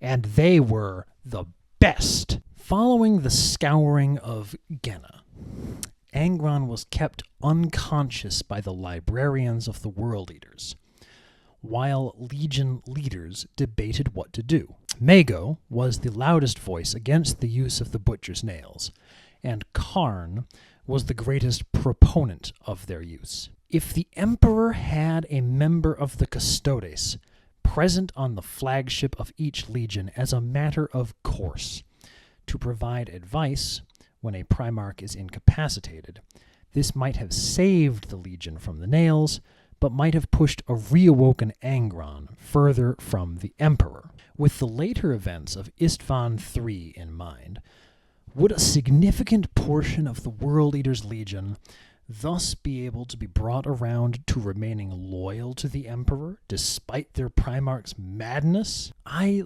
really like this what-if scenario. The potential for some of the World Eaters, untainted by the nails, to remain loyal to the Emperor despite Angron. There are several factors to consider, particularly keeping in mind the later events of Istvan III, in which Horus and Angron purged loyalist elements from within their own legions. First, let's take a look at the internal divisions of the World Eaters. The debates between Mago and Khorne following the scouring of Genna highlight the ideological split within the World Eaters. This divide reveals that not all members of the Legion were fully committed to the path of the Butcher's Nails, or Angron's extreme philosophy of total war. Mago's perspective was resistance to the nails. He represented the voice of reason and pragmatism. He correctly understood that the Butcher's Nails were more than just a tool. They were spiritual self-destruction. His stance suggests that a significant portion of the Legion, especially its senior commanders and its Terran origin Marines, retained the capacity for independent thought despite Angron's leadership, and might have been convinced to maintain their loyalty to the Emperor.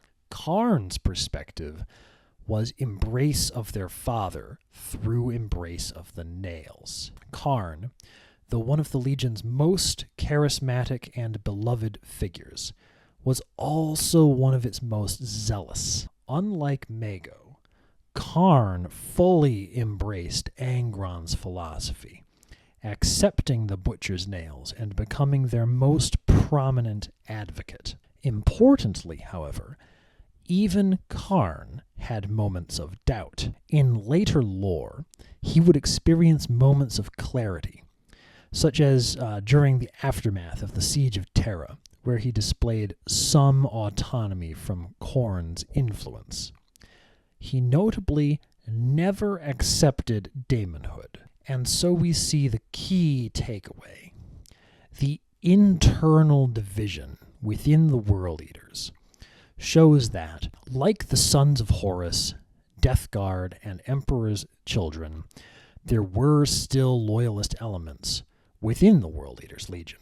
These loyalists might have survived and remained imperial if given a clearer ideological alternative to Angron's leadership. Let's look at the role of the Custodes. If a custodian had been present on the flagship of every legion, their influence might have shifted the outcome of the Genna debate. The Custodes were more than just warriors. They were philosophers, tacticians, and emissaries of the Emperor's will. Perhaps they might have been able to mediate the debate. A custodian could have served as an advocate for Mago's side, arguing for a return to Terra, the surgical removal of the nails from Angron, and a shift away from Angron's unstable leadership. As representatives of the Emperor, custodians commanded a certain degree of moral authority. Unlike Legion commanders, they had no personal stake in internal power struggles, and their words would carry the weight of the Emperor himself. However, the mere presence of a custodian could have worsened Angron's psychological state. His sense of betrayal by the Emperor was already heightened by the events of his reunion, where his gladiator brothers were abandoned. If Angron awoke to find that his own command had been usurped by a custodian, he would have almost certainly seen it as a sign of further Emperor-sanctioned oppression, reinforcing his belief that the Imperium was no different from his former slave masters. This might have accelerated his descent into madness and chaos, as he would no longer perceive the Imperium as a liberating force, but rather as a continuation of his old trauma. What should we understand from this view? A custodian's presence could have helped the rank-and-file legionnaires remain loyal by supporting Maego's arguments, but it would have almost certainly further alienated Angron. It would create a split between Legion loyalty to the Emperor versus loyalty to Angron, mirroring the same ideological divide seen later at Istvan III. Let's talk some more about Istvan III. The events at Istvan III are, I believe, a useful comparison between these two episodes of Angron's life, because they show how legionaries might choose loyalty to the Emperor over their Primarch.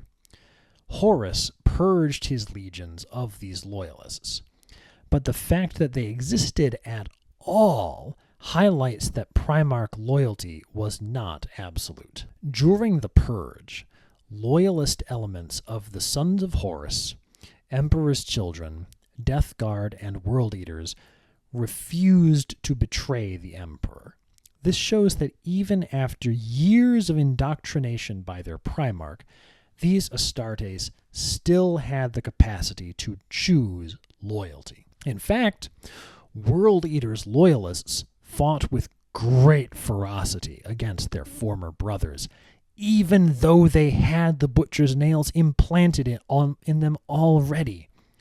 Despite the nails, some Astartes still retained their devotion to the Emperor over Angron. This brings us to the role of Khorne. On Istvan III, Khorne was known to have shown more empathy than might be expected of a zealot. We can see that in canon.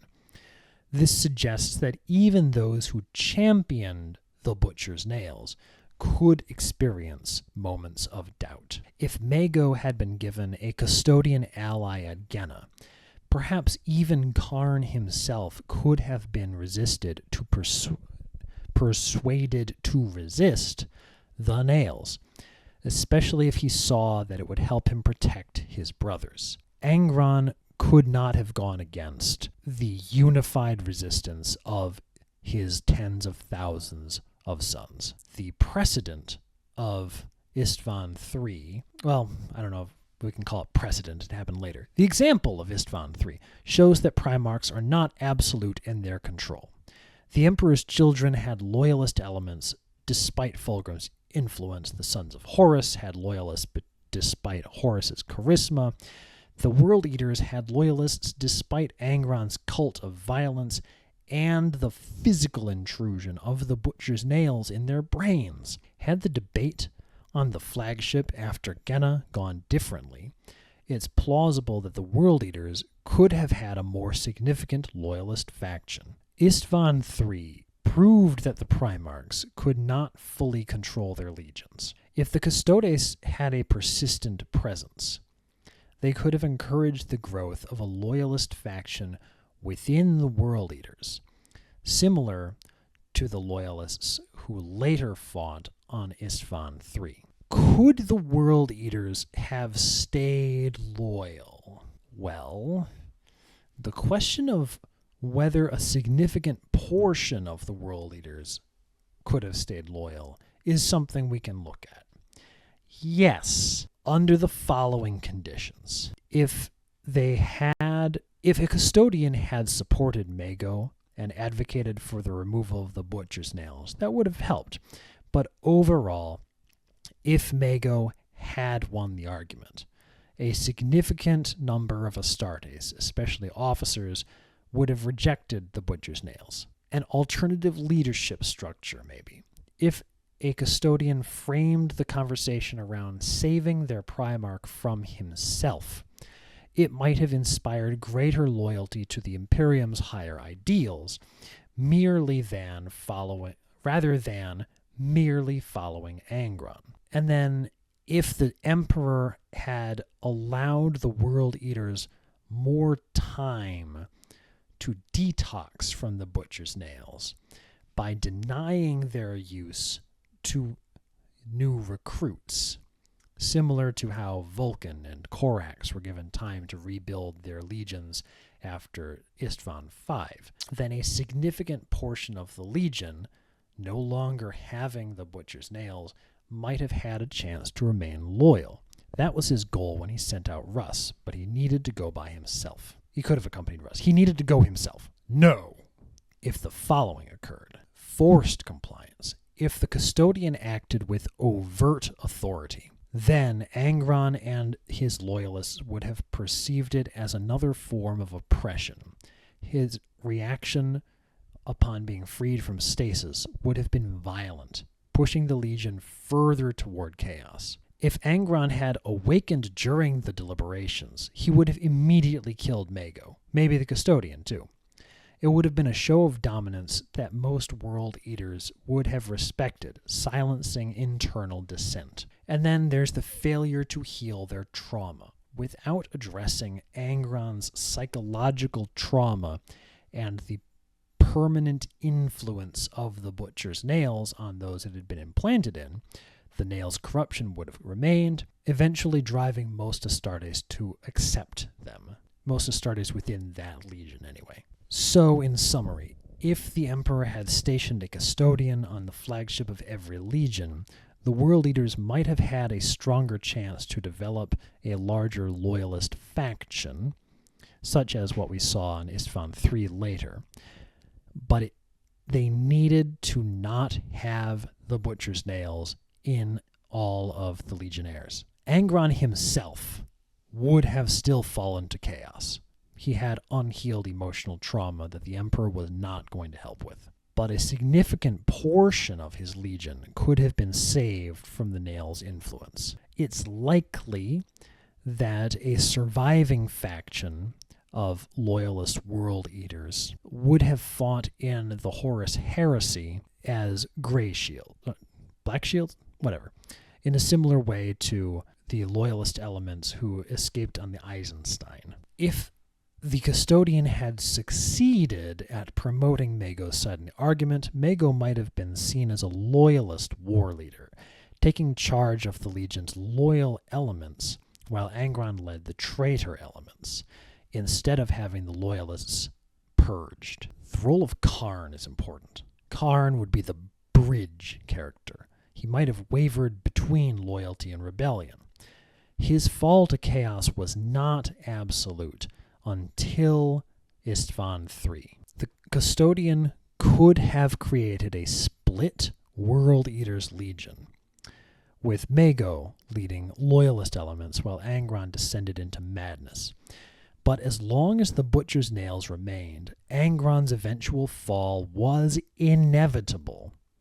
So the World Eaters as a entirety would not have remained loyal.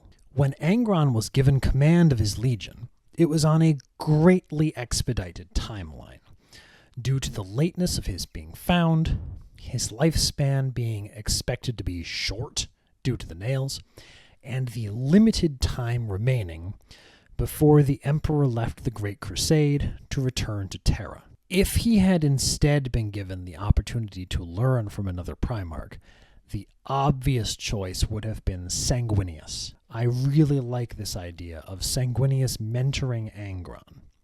It touches on themes of redemption, brotherhood, and healing from trauma. While we generally consider Angron's fate as inevitable due to the Butcher's Nails, it was mostly his psychological trauma that pushed him to rebel. The possibility of early intervention from a compassionate and understanding Sanguinius might have offered a compelling potential for change. Let's look at their parallels and their contrasts. Sanguinius and Angron share significant similarities, but also stark differences that highlight what might have been possible if the two had been more closely connected. So their parallels. They had a shared experience of suffering, though to different degree.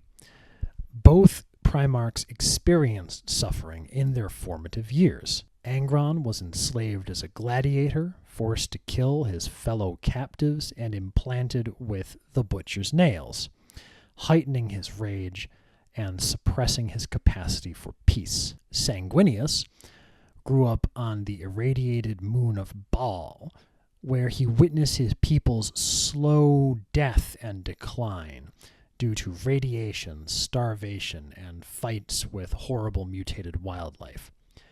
Despite this, he embraced compassion and hope, lifting his people out of despair. Both were masters of melee combat.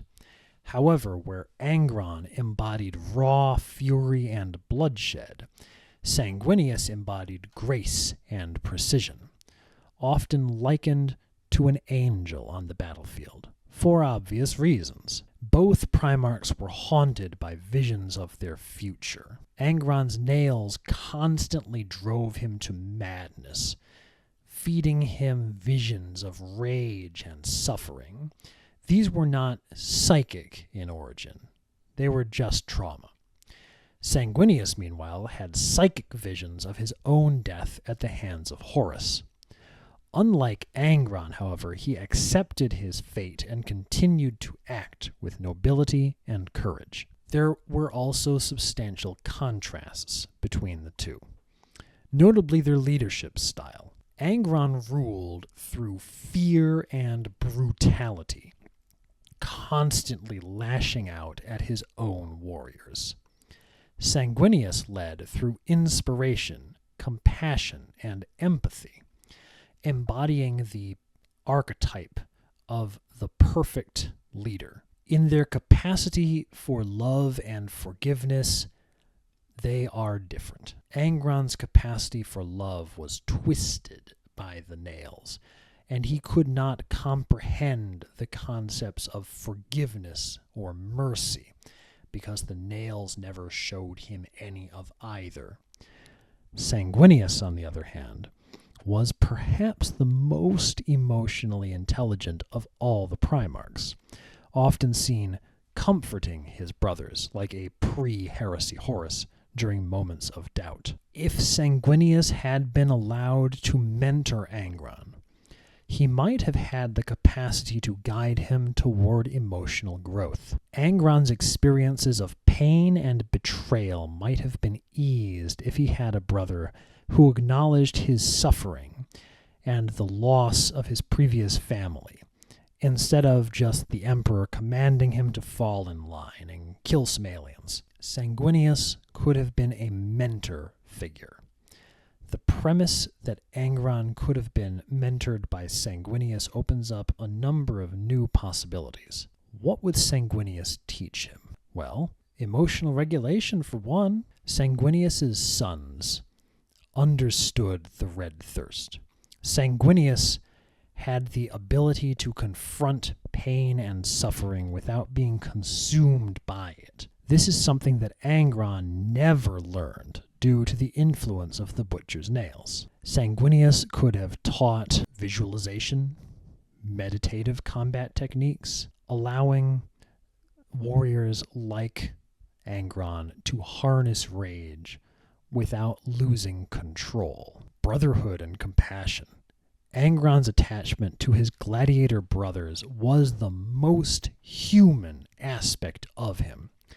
Sanguinius could have appealed to this part of Angron's psyche, emphasizing that the world eaters were his sons or his brothers and did not need to be treated as disposable tools.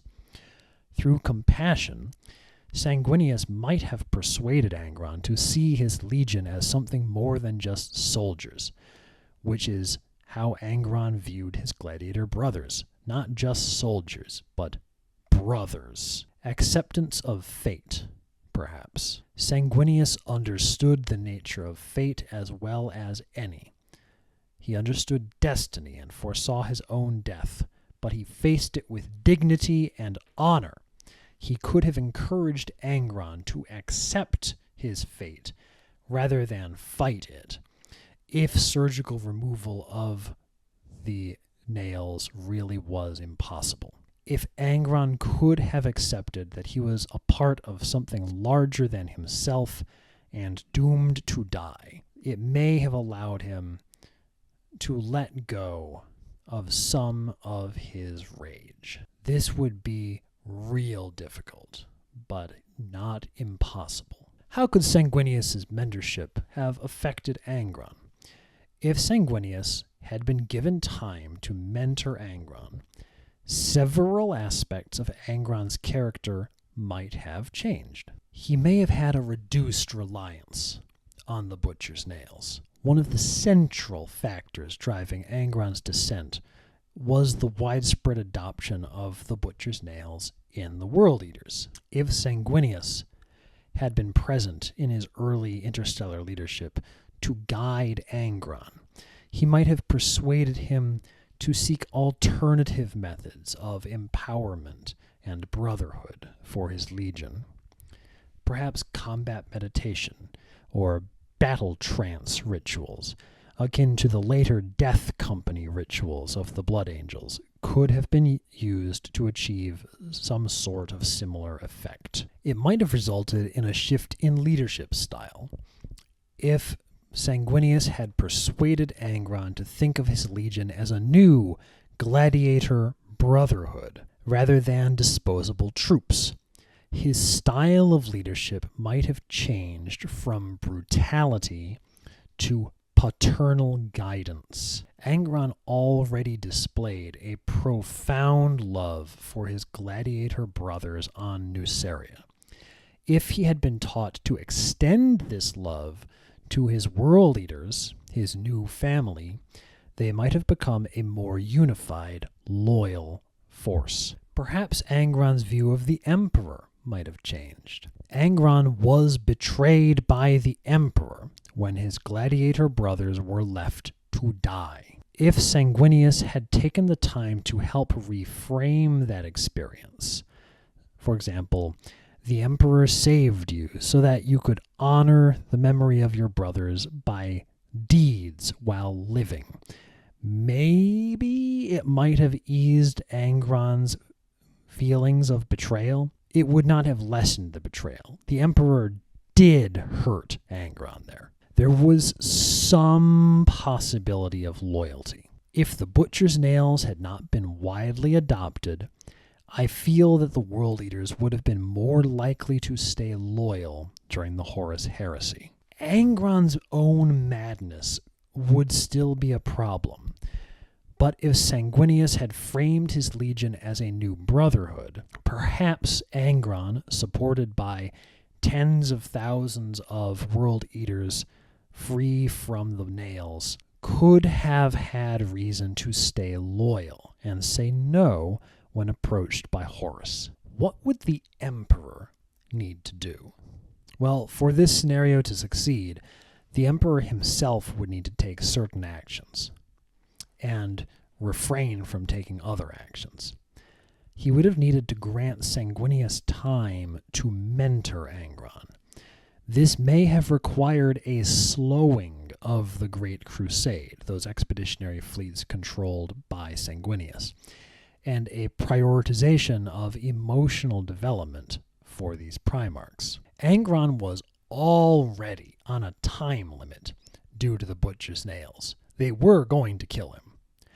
But if the Emperor had made Angron's recovery a priority, then time could have been found. The Emperor needed to intervene in the use of the butcher's nails himself, not just sending Russ. The adoption of the butcher's nails by the World Eaters was one of the key turning points in their downfall. If the Emperor had Sanguinius argue, well before Genna, that the nails were a corruption in Angron's mind, an external enemy he needed to fight, then he may have been able to persuade the Emperor to pursue further measures to remove the devices. This is not guaranteed to be successful. They were horrible. But the Emperor really only made the one secret attempt using Magros land.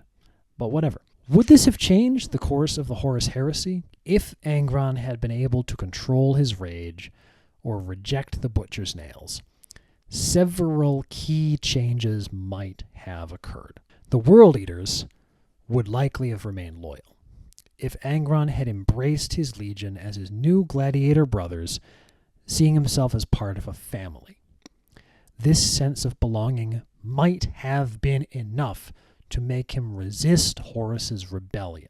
The World Eaters would have remained a fierce loyalist force, perhaps as one of the Shattered Legions, or perhaps fighting along the Blood Angels during the Siege of Terra. So many things would have been different that it's impossible to tell by then. Angron, as a redeemed Primarch, if Sanguinius had successfully mentored him, Angron could have been redeemed. Angron's reputation would have shifted from mad berserker to a fiery, unstoppable champion of the Emperor. He would have been a figure of righteous fury. He would have also faced an early death like Achilles. If he did not die in battle at the outbreak of the Horus Heresy, perhaps Istvan V, the nails would have killed him. Then there was the impact on Horus we should consider. Horus relied on the World Eaters as a key shock assault force in his campaigns. Without them, the traitors would have had less brute force strength, notably at Istvan III and Istvan V. The potential for Sanguinius to mentor Angron is one of the most compelling alternate histories in Warhammer 40,000. Their shared experiences of suffering could have created a powerful bond. Through compassion, love, and reframing Angron's sense of brotherhood, Sanguinius might have helped Angron avoid his descent into madness. Could Angron have stayed loyal? Yes, but only if he learned to see the World Eaters as his new brothers. If so, would the Horus Heresy have changed? Likely. The loss of the World Eaters would have deprived Horus of a key assault force. What lesson does this teach us? Even in the grim dark universe of Warhammer 40,000, moments of compassion and patience could have had far-reaching consequences. It's worth the effort to show compassion to your brothers. In the end, Sanguinius, the Angel of Hope, could have saved Angron, the Slave of Rage. What facet of the Emperor were certain Primarchs supposed to embody if they were meant for something different before they were taken from Terra? Kurz seems obvious to have been justice, but what of Angron? Before much of his brain was surgically altered or replaced by the nails, he had boundless potential. Was he empathy? Brotherhood? Honor? Angron was the most tragic example of a Primarch whose potential was warped by circumstance. If we look at what he might have embodied had he grown up on Terra, unaltered by the butcher's nails and the trauma of Nuceria, several possibilities emerge. Before the nails and Angron's cruelty, Angron's actions suggest he had a deep capacity for empathy and care. His rebellion wasn't born out of self-interest, but out of solidarity with the oppressed. He formed deep familial bonds with his fellow gladiators, willing to fight and die alongside them rather than abandon them. As a Primarch intended to lead humanity in an age of unity, this capacity for understanding, standing alongside the downtrodden, might have been Angron's defining virtue. Or perhaps we might look at brotherhood. Angron's early leadership of the gladiators showed camaraderie and leadership by example. He might have inspired his legion not through fear or domination, but by fostering a sense of shared purpose and mutual respect. His natural charisma, strength, and martial prowess would have made him a symbol of unity, a Primarch who values the bonds between individuals and communities. Angron had a great understanding of honor, as we saw at Fedon Moor. Angron's sense of honor, even when harmed by the nails, leaned towards the warrior's code of honor. Had he been nurtured in a less brutal environment, this might have developed into a principled approach to leadership, valuing fairness, integrity, and accountability. He could have become a paragon of martial virtue, embodying the nobility of a warrior who fights not for conquest, but for the protection of others. There was so much lost potential with Angron. The tragedy of Angron lies in how Nuceria and the nails shattered his potential virtues. The butcher's nails stripped him of his empathy, reducing his capacity to feel anything beyond rage and bloodlust. The betrayal of his gladiator kin by the Emperor crushed his sense of brotherhood, leaving him bitter and mistrustful. His honor was distorted into a brutal, self-destructive insistence on slaughter as he sought to escape the pain of his existence. What was Angron meant to be? If the Emperor designed each Primarch to embody a specific virtue or aspect of himself, Angron might have been intended as a leader of the oppressed,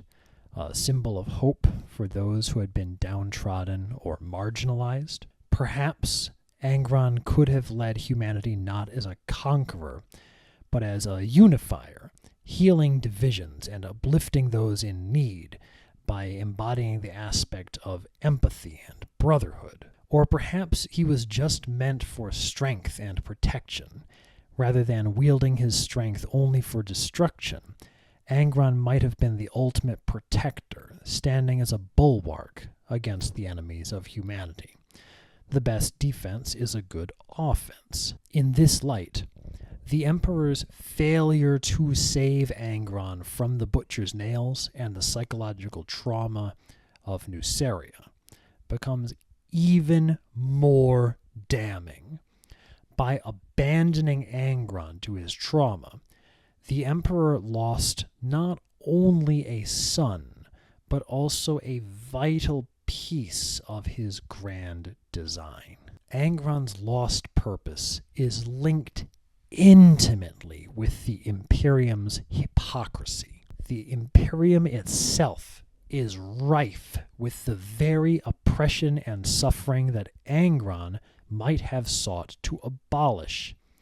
Had he been allowed to grow into his potential, Angron might have been the perfect Primarch to temper the Imperium's excesses, ensuring that it remained a force for humanity's uplifting rather than its exploitation. Instead, the Imperium got the World Eaters, a legion embodying the destructive fury of a broken person. This is one of the greatest tragedies of the Horus heresy. Angron, the embodiment of what humanity needed most, was turned into one of its greatest nightmares. If we were to consider alternative possible facets for Angron, what might some of them have been? How might we examine the strengths and weaknesses of arguments for each? By doing so, we can explore how his personality, traits, and tragic story might align with different aspects of the Emperor's vision or capabilities. Each suggestion, of course, will have strengths and weaknesses, reflecting Angron's complex nature. Perhaps Angron as the embodiment of defiance and rebellion. Angron's resistance against tyranny on Nuceria aligns with the Emperor's defiance of oppressive systems, such as Xenos empires or corrupt human technology. His rebellion against Nuceria mirrors the Emperor's goal of liberating humanity from subjugation. His passionate leadership of the gladiators demonstrates his ability to inspire and unify the oppressed. But Angron's rebellion is marked by personal rage rather than strategic vision, contrasting with the Emperor's calculated and long-term defiance of the alien. Angron's inability to move beyond personal vengeance limits the broader applicability of this interpretation. Well, what about Angron as the embodiment of brotherhood and loyalty? That has some strengths to it.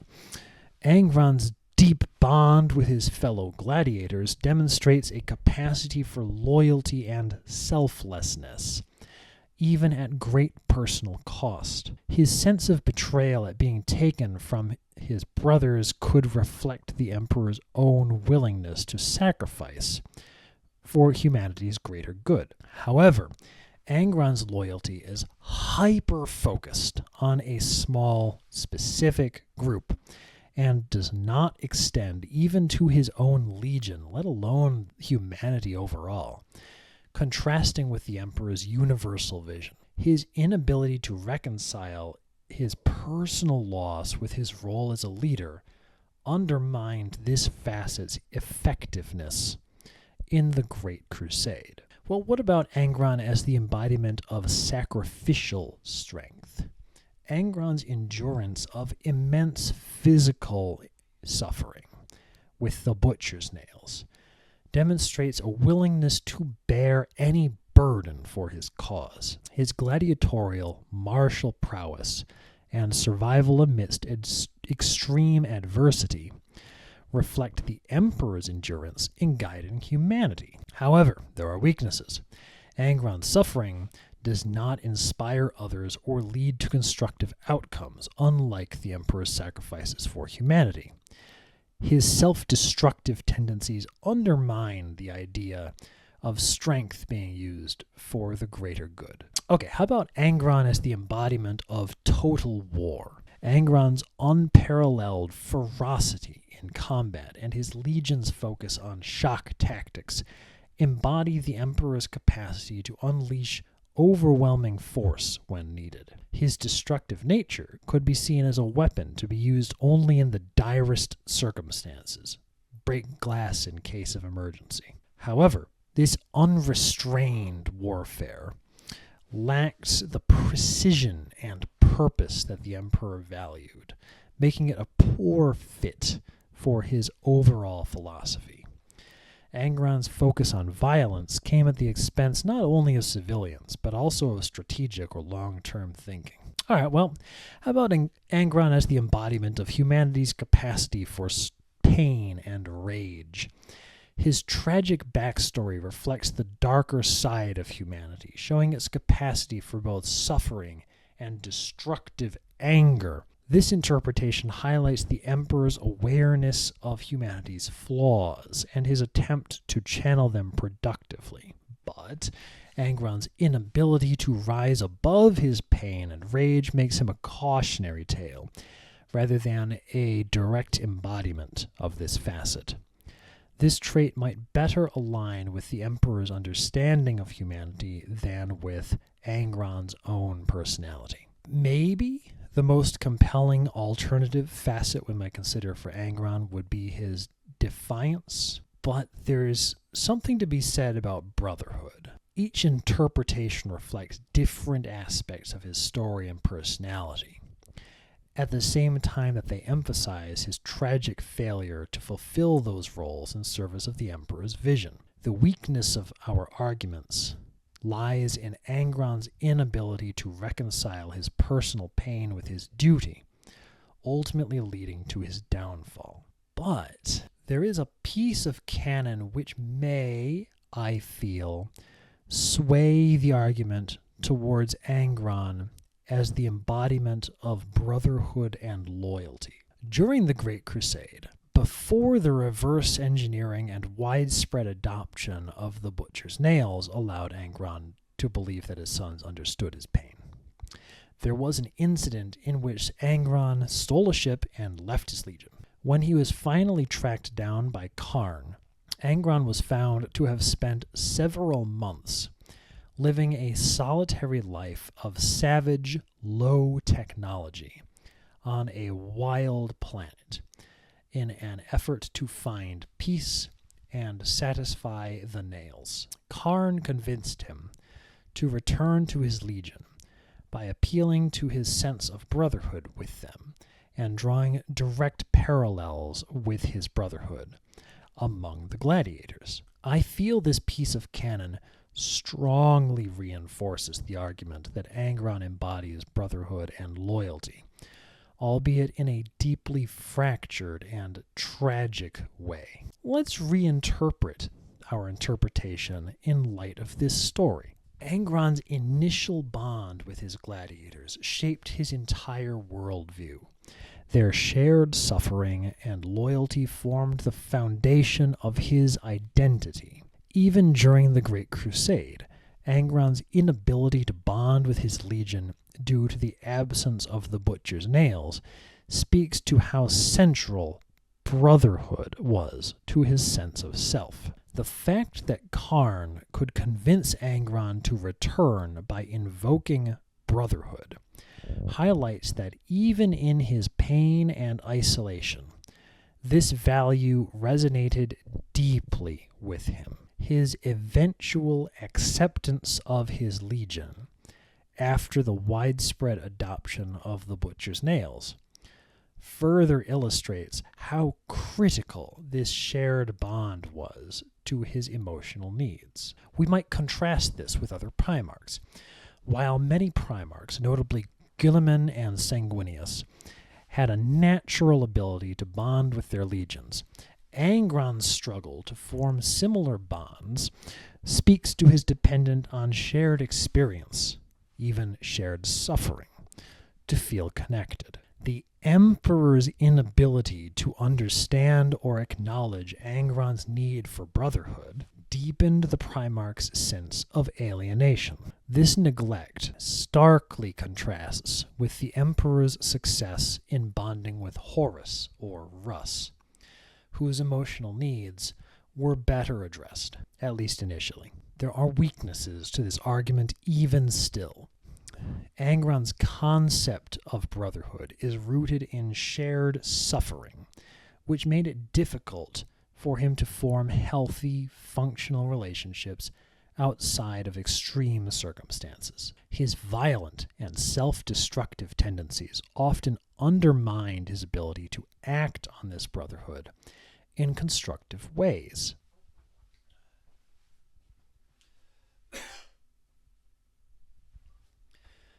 His departure to live in isolation during the crusade suggests that, without the shared suffering of the nails, his sense of brotherhood was incomplete or insufficient to sustain him. Angron's emotional core was deeply tied to brotherhood and loyalty, but only under the lens of shared pain and adversity. His sense of belonging was fragile and dependent on others sharing his suffering. An impossible standard until the butcher's nails were adopted by the World Eaters. This interpretation highlights the tragedy of Angron's design.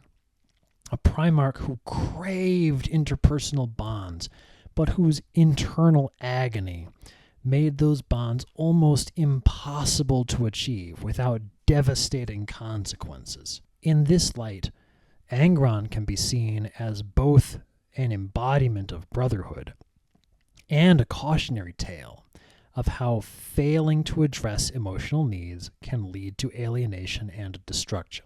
Remember this quote from earlier. It is important. Quote, "You kept that mule, Khorne. Russ kept his kin friends. The lion kept Luther. Humans, brothers and foster fathers, saved and raised into legion ranks.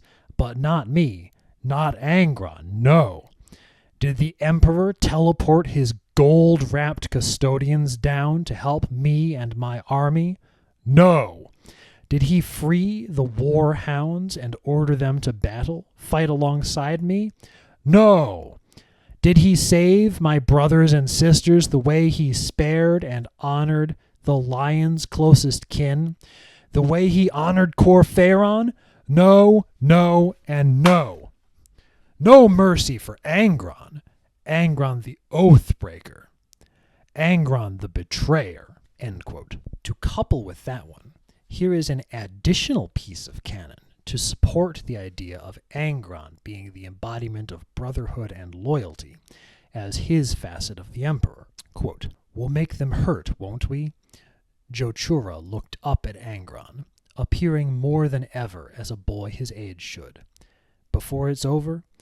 "We already have, my boy," said Angron.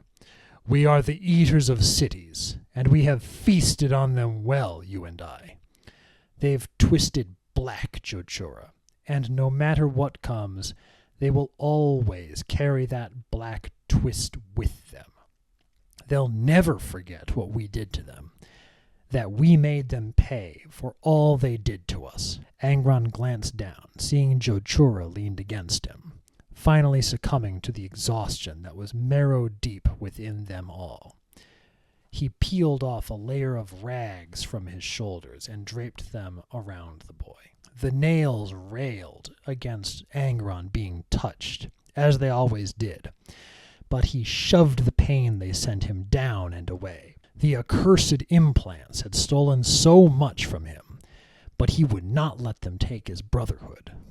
Not yet. End quote. This was from when he and his gladiator army had fought their way from the cities, but before they were eventually penned in and trapped by the superior numbers of the enemy forces. This is a fantastic passage, one of the better parts of writing that Games Workshop has produced, and it reinforces the idea that Angron's defining trait was always brotherhood and loyalty, even before he met his legion. Several key takeaways stand out. Angron's loyalty was personal, not abstract. He doesn't talk about justice or vengeance in an impersonal way. It's we and us, the brotherhood he forged with his fellow gladiators. He ensures that Jochura feels that their suffering wasn't for nothing. There's a deep need here to validate the pain they endured by making their oppressors pay. The butcher's nails couldn't take away his brotherhood. Despite how the nails rewired his brain, he still fought against them to maintain his emotional bonds. Even the small act of giving warmth to Jochura is an act of defiance against the butcher's nails, which constantly demanded he feel nothing but violence. His leadership was based on mutual suffering, not superiority. Angron doesn't place himself above Jochura. He speaks as an equal, as someone who shares his burdens, not someone giving orders. This is in stark contrast to how the Emperor, Nuceria, or even later how the world leaders expected him to lead. Brotherhood is a last refuge. Not yet. That's the most haunting part. He knows the nails will eventually take everything from him, but he clings to his brotherhood for as long as he can.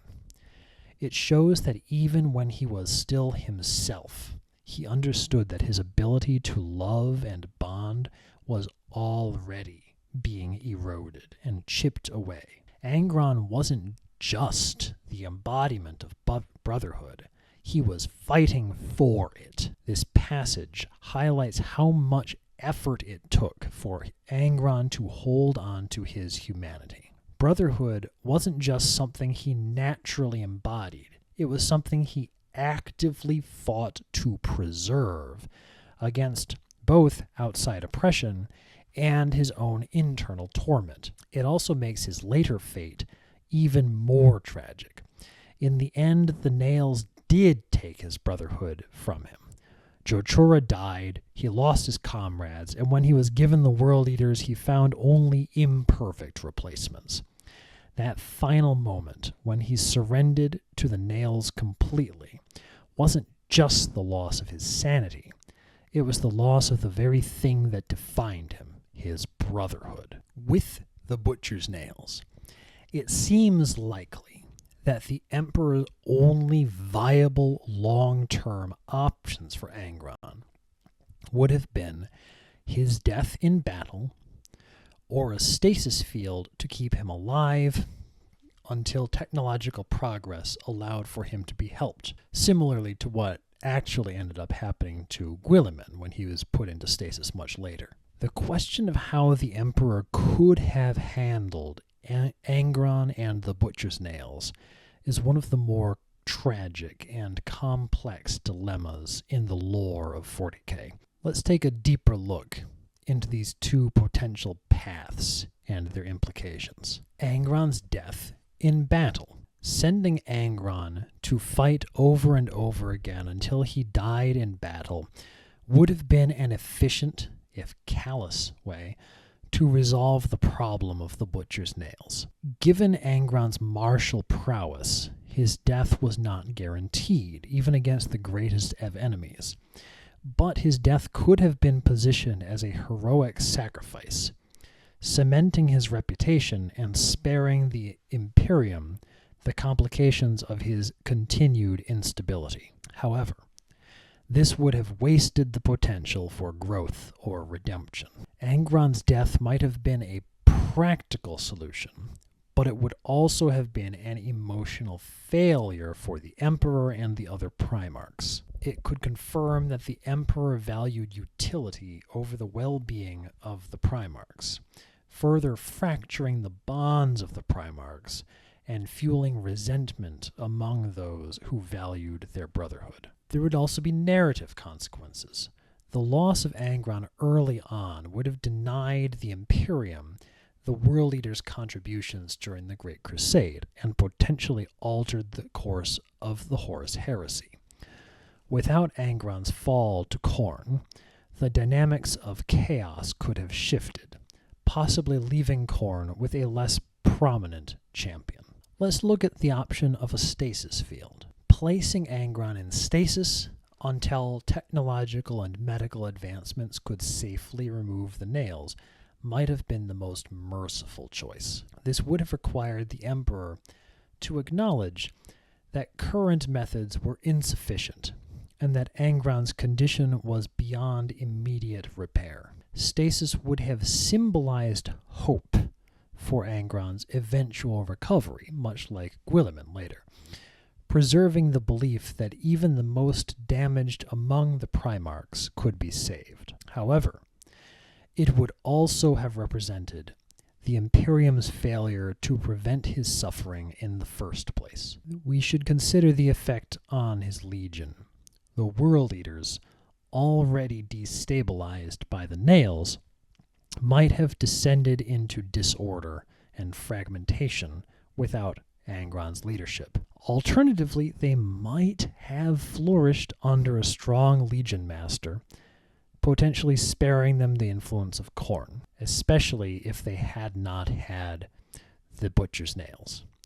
It's hard to say. Why didn't the Emperor take these routes? Well, the Emperor kept Angron alive so that he could fight. He valued all the Primarchs' immediate contributions to the Great Crusade. Even in his damaged state, Angron was a potent weapon. Then there's hubris. The Emperor was always one for hubris. That may have played a role. He may have believed that he could control or manage Angron's instability, underestimating the depth of the nail's damage. And then there's political implications. Stasis, or death, would have sent a message to the other Primarchs that their father saw them as expendable if they didn't meet his expectations. This might have exacerbated tensions among the Primarchs and between them and the Emperor. There are parallels with what happened with Rebute Guilliman. Angron's current state as Daemon Prince of Khorne suggests a dark parallel to Guilliman's preservation in stasis and later resurrection for the Indomitus Crusade. Where Guilliman was saved by loyalists, Angron was saved by Khorne, underscoring the tragedy of missed opportunities for intervention. There was potential redemption for post-heresy. If Angron had been preserved in stasis, the modern Imperium might have had the means to remove the nails and rehabilitate him. Who knows what sort of archaeotech or STC could have been found, right? His survival could have been a powerful symbol of hope and redemption in a grim universe. If you, the viewer, would like to explore the specific consequences of either option in greater depth, or maybe consider what stasis preservation for Angron would have looked like logistically, then leave a comment and then go make your own darn video. This may be the most difficult one. What were some options for Angron to have domestic governance or administrative duties? We've previously come to the conclusion that the facet Angron embodied was probably brotherhood and loyalty, but his lived experience with the butcher's nails meant that he could only appreciate brotherhood in a context of shared suffering. What might Angron have originally been meant for in a post-Crusade era of domestic administration and civilian governance? Gotta tell you, imagining a domestic or administratively focused role for Angron, even in an idealized post-Crusade Imperium, is an extraordinary challenge. The butcher's nails fundamentally shaped Angron's perceptions, instincts, and actions, making the idea of him embracing civilian life as it is traditionally understood almost unthinkable. However, if we approach the question from the perspective of what Angron might have been meant for before the nails distorted him, I can wildly speculate. We can piece together an interpretation that honors his intrinsic potential. If Angron's embodied facet is brotherhood and loyalty, but his perspective was warped by the nails, then his original purpose might have been to foster unity, camaraderie, and shared purpose among disparate and often fractious human populations. The Emperor may have intended for Angron to bring people together, not through suffering, but through a deep understanding of the bonds that makes communities thrive. He could have been an advocate for veterans, for the welfare and reintegration of veterans of the Great Crusade into civilian life, both aging Astartes and human soldiers. Angron, free of the butcher's nails, might have led efforts to ensure that those who fought for the Imperium were treated with dignity and respect. Angron's empathy for the downtrodden could have made him a natural ally of those scarred by war. His loyalty to his brothers could have extended to all soldiers who sacrificed for the Imperium.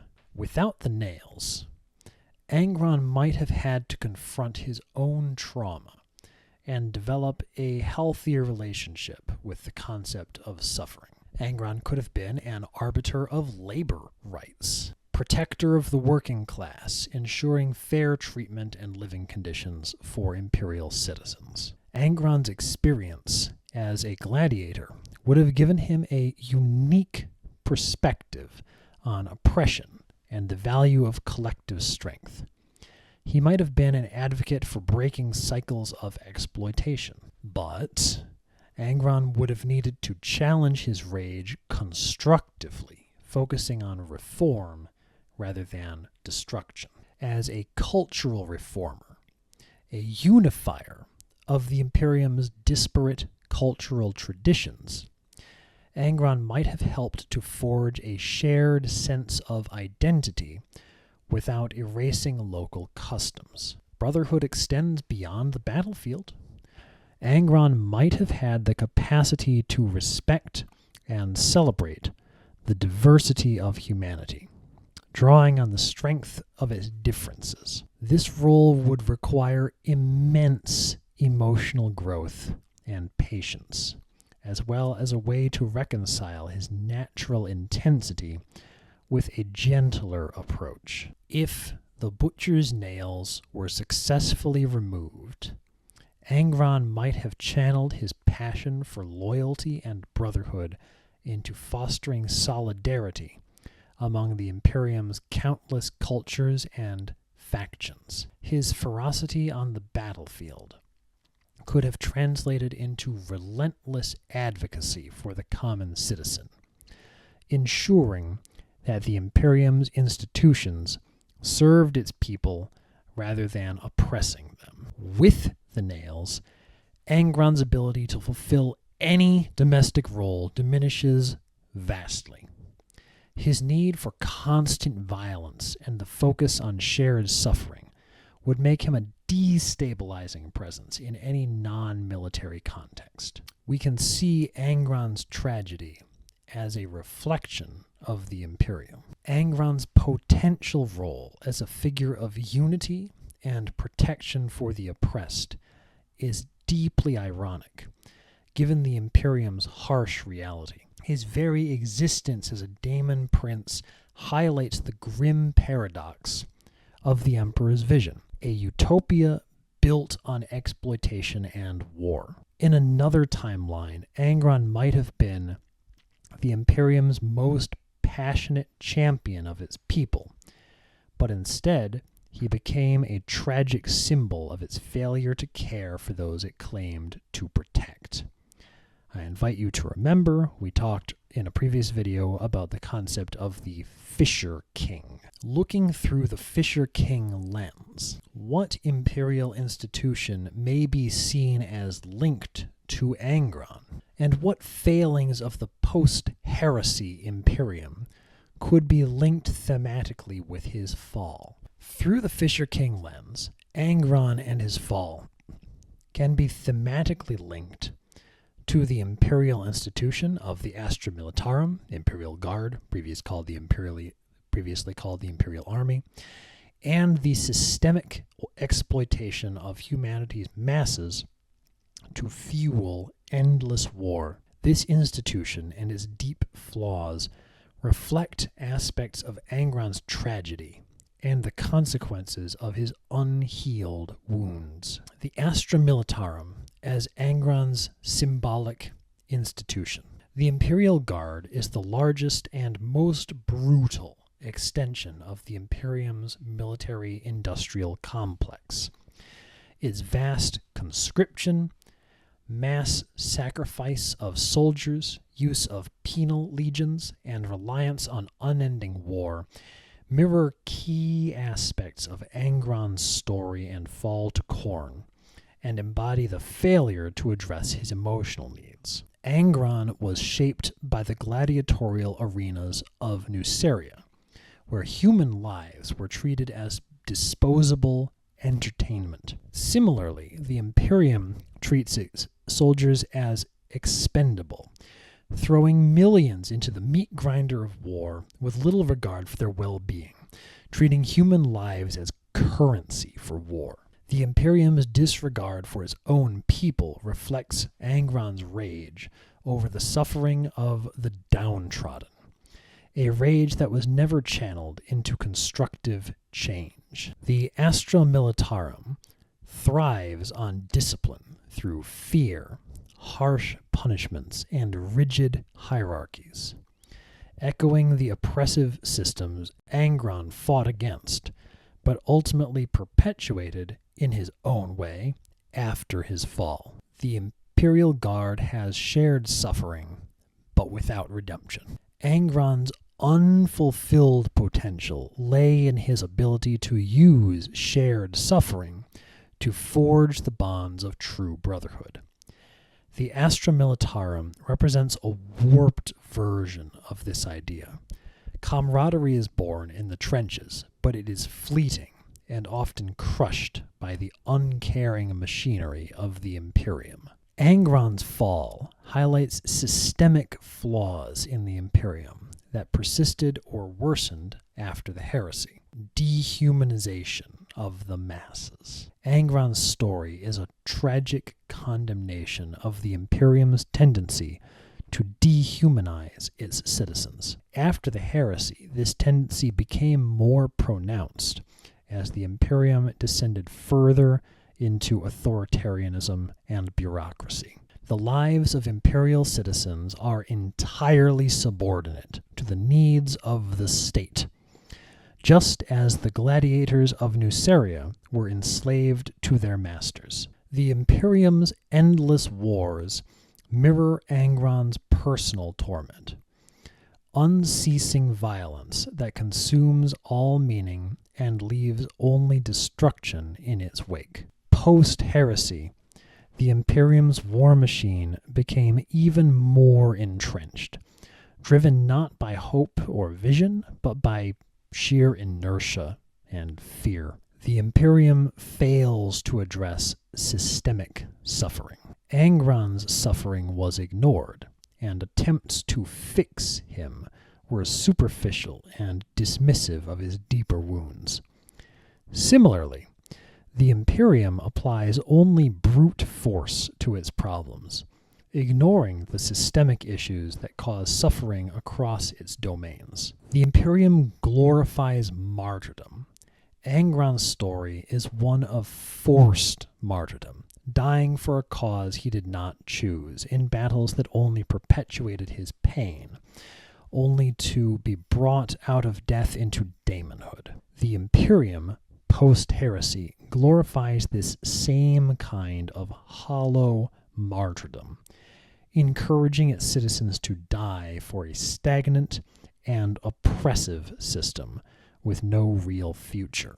And so Angron is a reflection of the Imperium. Angron's fall and the butcher's nails can be seen as metaphors for the Imperium itself. The nails represent the Imperium's addiction to war as its only tool, perpetuating its own suffering and ensuring its inability to heal. Angron's tragedy, the Imperium's failure to protect its most vulnerable, and its tendency to grind down those with the potential to lead and inspire. The Sororitas would also have been an interesting choice of Fisher King institution. If you think of stuff to talk about for that idea, leave a comment and then go make your own dang video. Which other Primarchs may have been good options for friendship and bonding for Angron, consumed by constant rage and pain as he was? Finding friends and bonds for Angron is one of the more challenging aspects of exploring his character.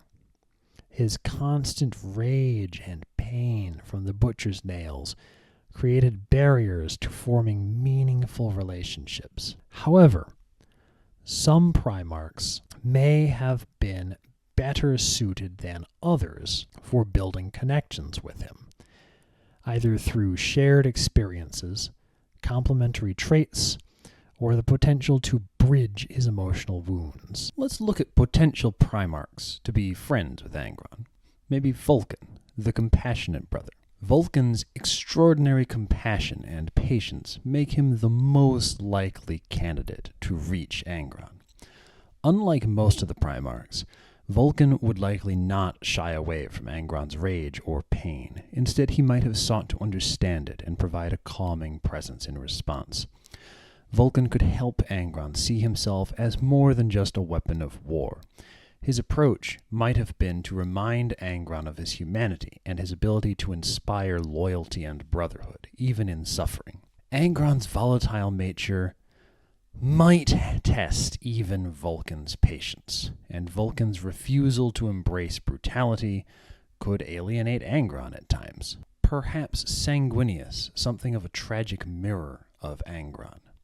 Both Angron and Sanguinius carried deep personal burdens, Angron with the butcher's nails, and Sanguinius with the red thirst of his legion and the foreknowledge of his own personal doom.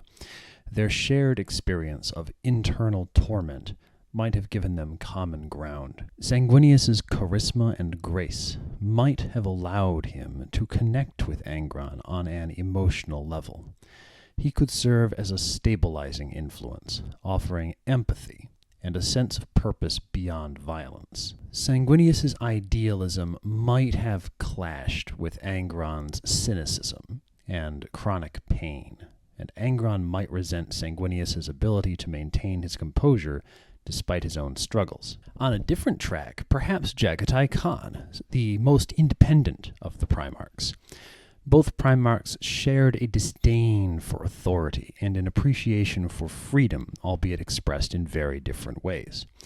The Khan's independent nature might resonate with Angron's rejection of oppression and his desire for liberation. Jagatai might respect Angron's ferocity and see him as a kindred spirit in rejecting the chains of hierarchy. Their mutual focus on swift and brutal combat styles could also foster mutual respect. On the other hand, Jagatai's aloofness and tendency to avoid interpersonal entanglements might make it difficult for him to invest the emotional effort needed to truly connect with Angron. We might even have Conrad Kurz, the shared darkness. Both Angron and Kurz were shaped by brutal, oppressive environments that left them deeply scarred. They might find common ground in their shared hatred of tyranny and their understanding of suffering. Kurz might see Angron as a tragic figure like himself and offer a sense of camaraderie. They could bond over their shared sense of being misunderstood and misused by the Imperium, but their similar self-destructive tendencies and inability to process their pain in healthy ways might result in their friendship causing the mutual reinforcement of their worst impulses rather than in growth or healing. So good luck with that. Perhaps Mortarion, something of a kindred survivor. Mortarion, like Angron, endured a life of suffering on his home planet under cruel masters before Angron was liberated and before Mortarion liberated himself. They might find common ground in their shared hatred of oppression and their desire to fight for the downtrodden.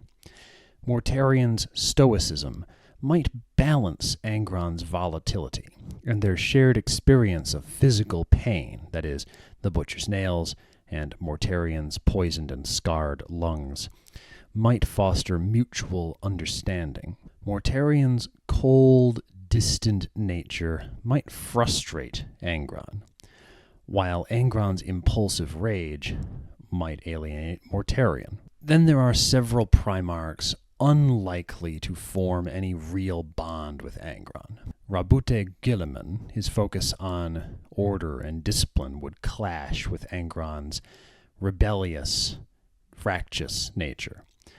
Rogel Dorn, his unyielding personality and sense of duty, might seem condescending to Angron. Lorgar, Despite what we see of Lorgar participating in the fight against the Ultramarines alongside Angron during the Heresy, he's a bad fit. In that time, he was just using Angron. And before Lorgar fell to chaos, his philosophical and religious focus would feel irrelevant or irritating to Angron. And Fulgrim, of course, his vanity, his pursuit of perfection, his desire to see himself as the best of martial is just a bad option. He'd be anathema to Angron's values, and they would grate on each other. If Angron could form bonds with a Primarch like Vulcan or Sanguinius, it might help him to redirect his rage into more constructive outlets, or at least to mitigate his most self-destructive tendencies. A friendship with Jagatai or Mortarion might offer him an understanding, perhaps less healing. A connection with Khors might stabilize him, but could also serve to highlight the darkest aspects of his character. If you, the viewer, would like to explore specific scenarios or interactions between Angron and any of those Primarchs, I encourage you to leave a comment and then go make your own darn video. That is the realm of fanfiction. Let us take a moment to appreciate how the characters are built up and fleshed out in 40k, especially in aggregate. Yes, it is true that bad things happen to the Primarchs. However, they happen for a reason. The critiques of the trauma plot of modern literature, as described by Parul Segal in The New Yorker, seem to not apply even to Angron. The Warhammer 40,000 universe, especially the lead-up to the Horus Heresy and the 7 years conflict of the Horus Heresy, provides a masterclass in character development, which avoids the pitfalls of the trauma plot critique. While the Primarchs endure immense suffering and their backstories are often tragic, their arcs do not reduce them to mere products of trauma. Instead, the narrative uses their struggles to explore themes of choice, responsibility, and identity in a way that allows the characters to transcend their pain. Even the most damaged Primarchs, notably Angron and Conrad Khors, retain a sense of agency over circumstance. Their choices, even when influenced by their pasts, are central to their narratives. Angron's rage is not just a result of the Butcher's nails. It is also a reflection of his refusal to accept tyranny, even in the form of the Emperor's vision, no matter the cost. Each Primarch is more than their scars. They have complexity beyond their trauma. Sanguinius, notably, carries the weight of foreknowledge about his death, but his character is defined by his courage, hope, and his devotion to his legion. Angron, sometimes dismissed as a figure of rage, has layers of loyalty to him and a deeply tragic yearning for freedom, both physical and, because of the nails, mental. The relationships between the Primarchs, whether bonds of camaraderie or bitter rivalries, are built on far more than their individual traumas. Perturabo and Dorn's enmity reflects their philosophies and unmet emotional needs, not just past wounds. The narrative does not linger endlessly on the Primarch's pain for its own sake. Instead, their experiences serve the broader story of the Great Crusade, the Horus Heresy, and the Imperium itself. This gives their struggles a context which enriches rather than confines their characters. And so there are broader themes to be found in the works. The stories about the Primarchs aren't just about personal suffering. They're about the cost of ambition, the nature of loyalty, and the tragic consequences of a father failing to connect with his children. By building these demigods as fully realized characters with individual philosophies, flaws, and virtues, Warhammer 40,000, the writers of the Black Library for Warhammer 40,000, elevate the Primarch's tragedies into something universal and timeless. Their pain serves not as a spectacle, but as a lens to explore deeper truths about the human condition, the cost of power, and the meaning of loyalty and love in a harsh universe. There are other matters we could discuss for Angron to better understand his emotional needs. Angron is one of the most tragic, maybe in the top 2, and emotionally complex Primarchs in the lore. There's always more to explore in understanding his emotional state. Here are a few additional matters you might want to discuss in videos of your own to deepen our understanding of his emotion. The trauma of the Butcher's Nails. Angron's entire life and daemonhood was shaped by the agonizing presence of the Butcher's Nails implanted into his brain. These implants tortured him constantly, except while killing, preventing him from fully controlling his rage, and were a core part of his emotional struggles. How did the Butcher's Nails impact Angron's self-identity? How did the emotional strain of this endless torment contribute to his profound feelings of rage, betrayal, and helplessness? Did he ever come to terms with his suffering, even temporarily?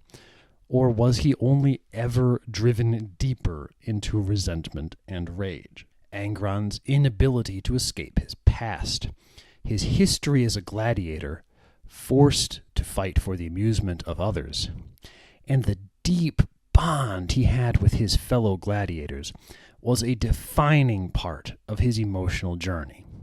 His memories of his enslaved past seemed to stay with him throughout his life. Did this history leave him with deep feelings of inadequacy or self-hatred, knowing that he could never escape the person he had been forced to become? Did he feel any sense of hopelessness, thinking that even as a Primarch, or later as a daemon, he could never outrun his past? The impact of the Emperor's abandonment could be a good topic. After Angron was taken from Nuceria, the Emperor did not take him into his arms, as he did with some of the other Primarchs, notably Horus. Instead, he left Angron to face the brutal reality of war on his own. What effect did this abandonment have on Angron's emotional state? Did he feel a sense of betrayal by the Emperor on top of betraying his brothers?